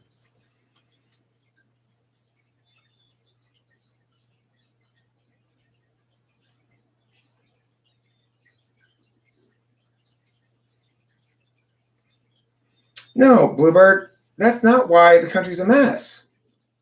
The country's a mess because people like you have successfully advocated that the presumed impact of saving lives justifies anything and everything without any awareness, comparison against any other comparable or anything, right? Why don't we stop driving entirely? We know that's going to cause 1.2 million deaths a year, 1.25 million deaths a year. Why don't we stop that entirely? The only difference between the driving deaths and the virus thing is that, well, we could potentially extinguish the virus. If we were to successfully quarantine enough that the virus was to be totally extinguished, then that would potentially be a reason to think, okay, well, that explains why we have to take this extreme measure here, because we can solve the problem permanently. Except we're not going to, and that's bullshit. There's no way we're going to successfully extinguish this virus. Nobody's giving me any explanation as to how we're going to do that. We don't even have any real data about it because people, only as sick as people are getting tested. Okay, well, Cloud, that's depressing. I don't like to hear that. It makes me sad.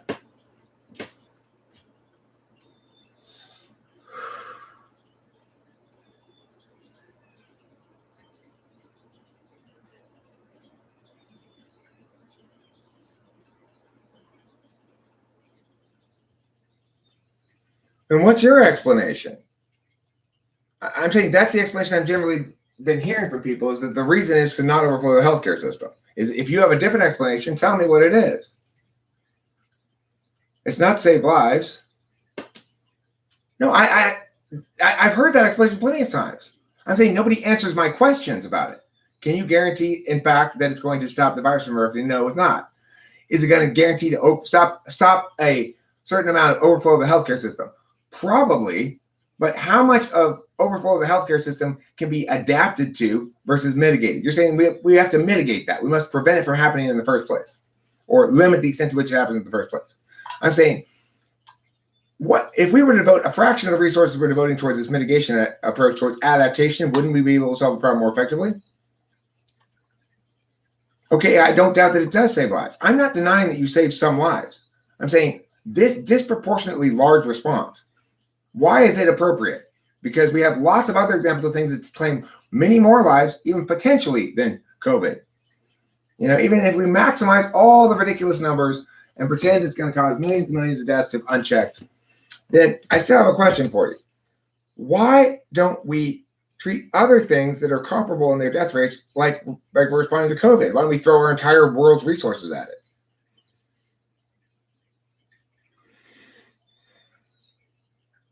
And Bluebird, you've not answered that question. There's an opportunity cost here. All these resources you're throwing away at this can be spent in other ways to improve people's lives, save lives, or otherwise do significant good work. But you're choosing to throw away everything.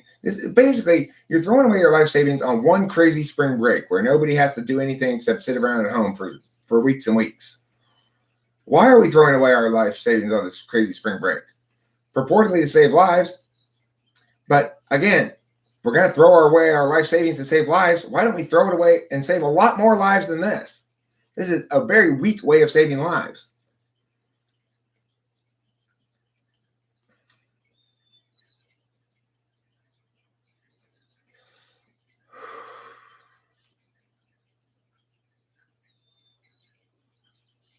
But there's a pandemic of car crashes now too. 1.25 million deaths a year. Why don't we stop driving? After all, the flu and COVID and common cold and stuff all add up to millions of deaths every year. Why don't we do this every year? What makes COVID so impressively different that it requires this disproportionate response? You've not answered that, because you've agreed that saving lives is most important. Okay, fine, saving lives is most important. Then why are you killing so many people? After all, we could save so many more lives in so many other ways at so much less expense than this. Why are you wasting all of our resources in this really, really inefficient way of saving lives?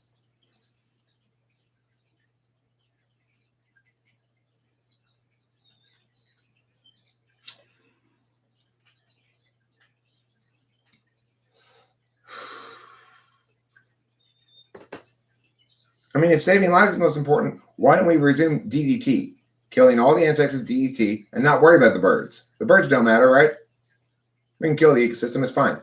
As long as we're saving human lives, right? I mean, we can kill the economic ecosystem, that's fine. We can kill people's livelihoods, we can kill people's housing, we can kill people's well-being, we can kill people's sense of stability, kill people's psychological well-being, cause suicides, all that other kind of shit. So why don't we just start DDTing all the mosquitoes again, Bluebird? Hey, no, Bluebird, I'm asking you a question. If saving lives is so important, why don't we start DDTing again? All the mosquito areas. So we don't have any mosquitoes, because mosquitoes spread a lot of disease. Yes, it'll kill all the birds, but saving lives is most important, right? Bluebird? Saving human lives, most important, right? Remember, this is going to do a shit ton of damage to the environment, too. As shit tons of people are homeless and start to occupying natural spaces so that people can't go camping anymore without being filled up with homeless people. That's what's going to happen now. So, no, Bluebird, stop denying your own advocacy. Stop it. You are advocating for quarantine. You've already advocated for that. You've already said it doesn't matter how many lives it ruins because it saves lives. So I'm asking you, why are we doing such an inefficient job of saving lives? Why don't you direct these resources to saving lives in a more efficient way? Essentially, you're killing billions of people. Because after all, if we were to devote the entire world's resources again towards some other methodology of saving lives, we could save a lot more people long term than this. This is a one-time save a million people, maybe, who knows. But if we were to devote trillions and trillions and trillions of dollars to saving lives, surely we can save more people than that. After all, we lose 1.25 million a year on car crashes alone. Surely we could make roads safer or cars safer for these trillions of dollars.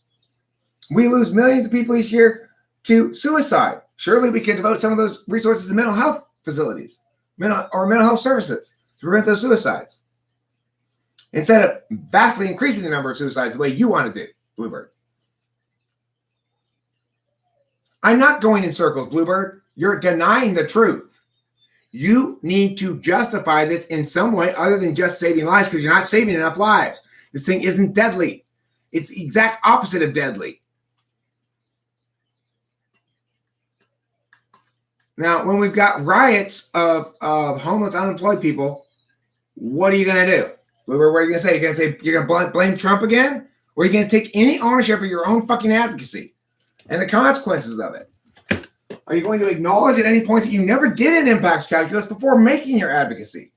That's pretty important, okay? If you're not doing an impact calculus that includes the harms before you even begin to consider making your advocacy, then you're just being evil. And Bluebird, when you're trying to shift it from your actual advocacy to social distancing or some sort of adaptation, you're being disingenuous. You're not owning the consequences of what you've already advocated for. So, no, I'm not going to allow you to get away with this shit. You've engaged in wickedness. Now own it. You haven't defended your point for shit. You haven't answered any of my questions, Bluebird. The only thing you've said is that you're going to stop an overflow of the healthcare system. That, first of all, you haven't established that's actually true, although let's concede it for the sake of argument that it is. Now, you haven't established that the cost-benefit analysis here is remotely in favor of your advocacy. Even if you are absolutely correct in the worst possible predictions you're making, it doesn't justify the expense because we can save more lives in other ways with less expense. It doesn't justify it because we never respond this way to anything comparable. You have to compare it against something. We can just lock everybody in a cage and keep them safe. No, Bluebird, you're not answering my questions. You didn't answer any of my questions. My question was, foremost, what is comparable to this that would justify this kind of disproportionate response? In other words, if we compare against comparables like the flu or something, do we see that this is dramatically worse? Do we? Answer that question, Bluebird.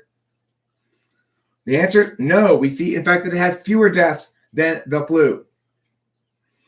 If we are to look at countries and their stats, Bluebird, do we see that a quarantine is necessary to prevent deaths? Or do we see, in fact, that adaptive protocols like Taiwan is using are sufficient? What do we actually see, Bluebird? Answer the question. We see that Taiwan was able to avoid spreading the disease without a quarantine. So your advocacy is wicked. I asked you this before, Bluebird, you haven't answered it. Did you actually do a harms calculus before coming up with this advocacy in the first place? Before deciding which side you were on? Did you do a harms calculus? The answer is no, but you don't answer it. You don't answer these questions. And then you lie and say you do answer the questions. You don't. You're a liar. Bluebird, that's not answering any of my questions. You did not answer any of my questions. Taiwan is the only example we need because they have proved in no uncertain terms they can stop the spread without a quarantine. So it's up to you to justify why we have to have a quarantine. That's the fact. You still haven't answered any of my questions, Bluebird, and you lied about saying you answered them. So now you're a question avoider and a liar.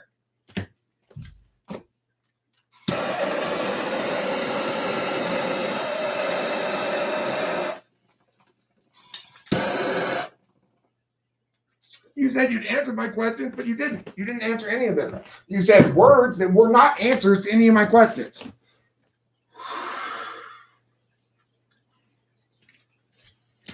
Again, Bluebird, you're being disingenuous. You're not advocating for social distancing. That's an adaptive approach. You're advocating for the quarantine. You made that clear. Stop trying to backpedal. Own your advocacy. Don't try to mush out and say, well, something's because we should do something, we should do this. Remember, you're advocating for the quarantine to avoid overload of the hospitals. Remember your fucking advocacy.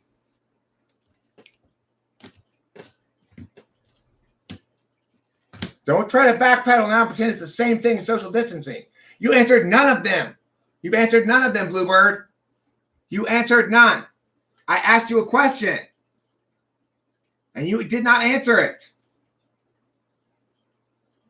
Yeah, you're advocating in favor of the quarantine. But you have not, have you established that, in fact, the quarantine is going to work? There's not going to be an eruption for this virus after the quarantine's over? The answer is no. Your answer is, but we're stopping overflow of the hospitals, right? I pointed out, can you talk about comparable situations and see if this response is appropriate? You've not answered that question. You've not answered any of my meaningful questions. Social distancing might be an important part of successfully stopping the spread. That is not the same thing as a quarantine, which is what you are advocating for, Bluebird. Don't lie. Stop lying. That's not okay.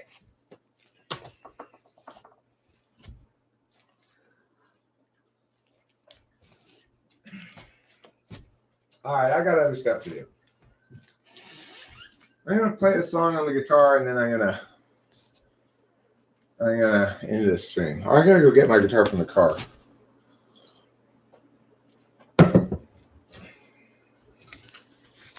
Or everyone will be more ready. So in other words, the quarantine is justified to give us time to get ready. To give us time to get ready. That's your explanation for this.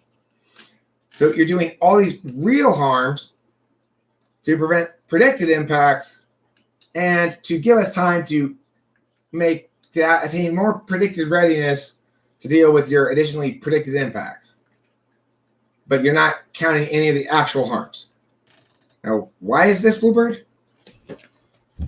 Why would you actually count the real harms when you're doing a calculus? I haven't heard you say anything about the harms. I've conceded that some lives are going to be saved. I've conceded some of your benefits. You've not taken seriously any of the actual harms you're doing to people because you don't care about them.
EHP advocates only one position. Well, I don't know if that's true or not, but it's definitely the case that I advocate lots of different positions, but I try to have only one position on each given issue.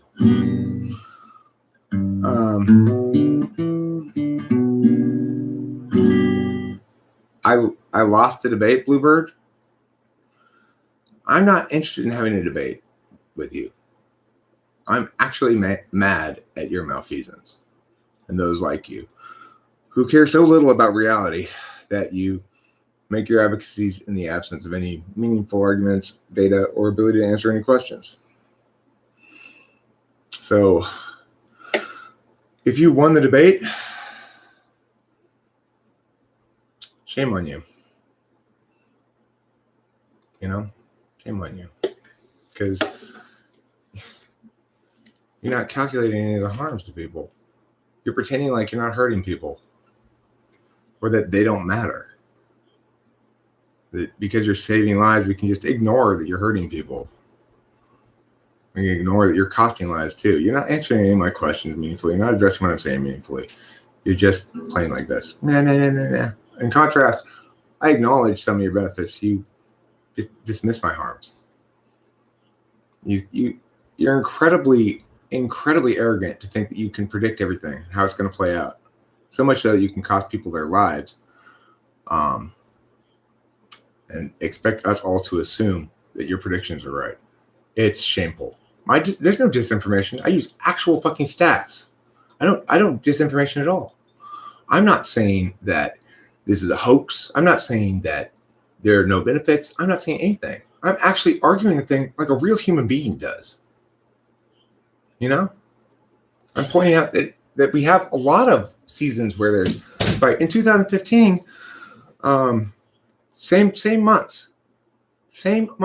No, Bluebird, listen to me. I do not do exactly what I blame you of doing at all. I cite actual statistics and data. Same month, 2015 in Italy. Same amount of deaths. In other words, this is within the range of a normal flu spike. And that's the worst place in the country, the worst place in the world, where everybody got it, basically. So you've got to be honest. You can't lie. And you've been lying now. You're lying. So I don't typically want to continue talking to people who lie. When you said you've been answering my questions, that's a lie, Bluebird. That is simply a lie.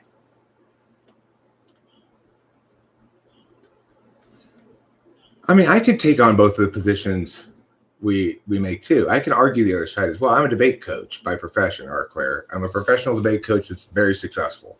I have very good, I don't put words in your mouth. I point out the consequences of the words you say, Bluebird, and the inferences one can draw from them. You obviously haven't done a harms calculus. I asked you that multiple times. You never answered it. Did you do a harms calculus before making this advocacy? No, Bluebird, I'm asking you a question. Did you do a harms calculus before making this advocacy? Or just a benefits calculus? Answer the question honestly for once. Straightforward answer. Give me a straightforward, honest answer. No, what I said you lied about is that you said you answered my questions. You have not answered them. That was a lie. You did? Okay, and what's the answer then? The answer is no, you didn't do a harms calculus. Let me see. Where is it?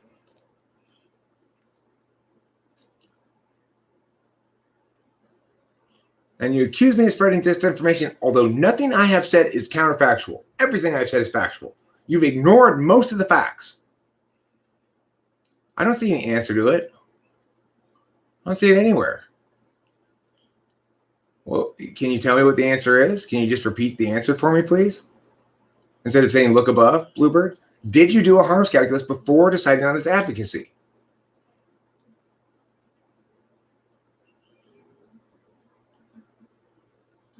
No, but that's not an answer to my question. I asked you a question, Bluebird. Did you do a harms calculus before making your advocacy? And the answer is no, but it's the sort of question you won't answer because you don't like the answer. Okay? So that's it. End of discussion.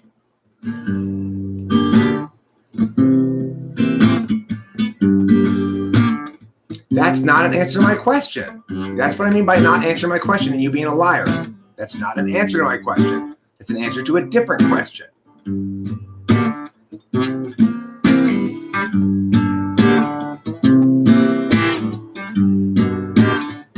Okay, but again, Bluebird, no, Bluebird, did you do a harms calculus before making your advocacy? Do you not speak English? It's a simple question, yes or no.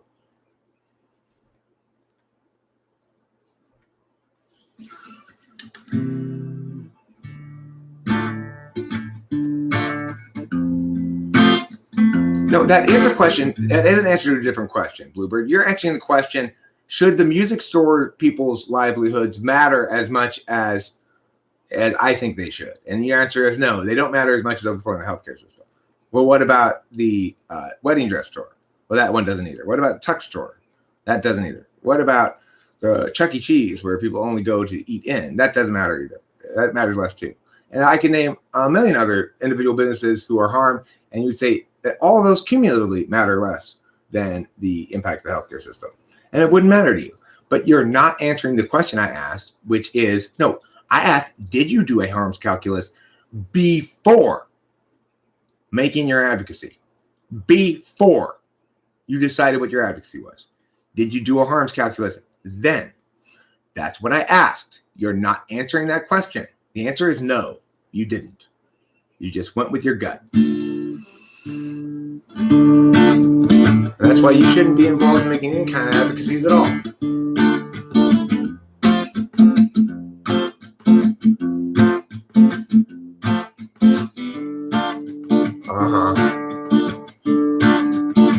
Okay, well, at least you answered the question now.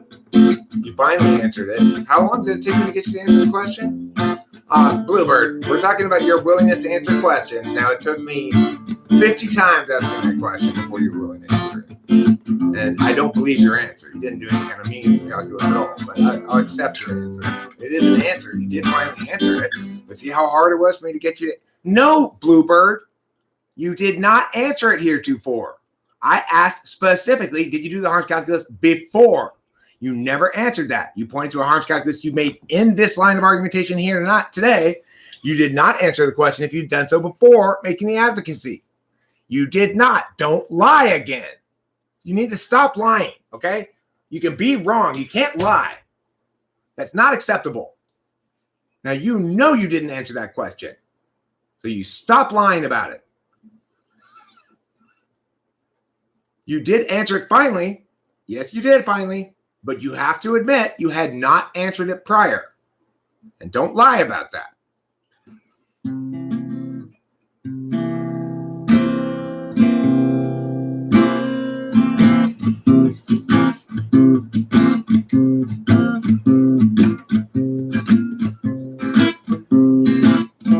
Those who favor the quarantine aren't very genuine about their reasoning or lack thereof. You didn't answer the question, Bluebird. You can ask me any fucking thing you want, and I'll answer it directly and right away without any bullshit or trying to avoid it. Okay? Because I'm a decent human being. I always do the same thing. I'm not debating, okay? I don't have time for debate. I'm a debate coach. I've done all the debates I want to do in my life. I'm not interested in beating people with argumentation. I'm interested in the truth, justice, righteousness, correctness, not evil. Not the evil of mushy sort of justifications that you make, Bluebird.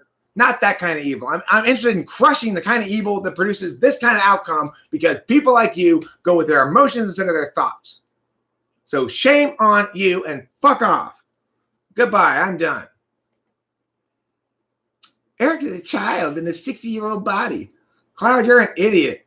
And who knows what? The country of Serbia, I guess. Just an idiot in Serbia.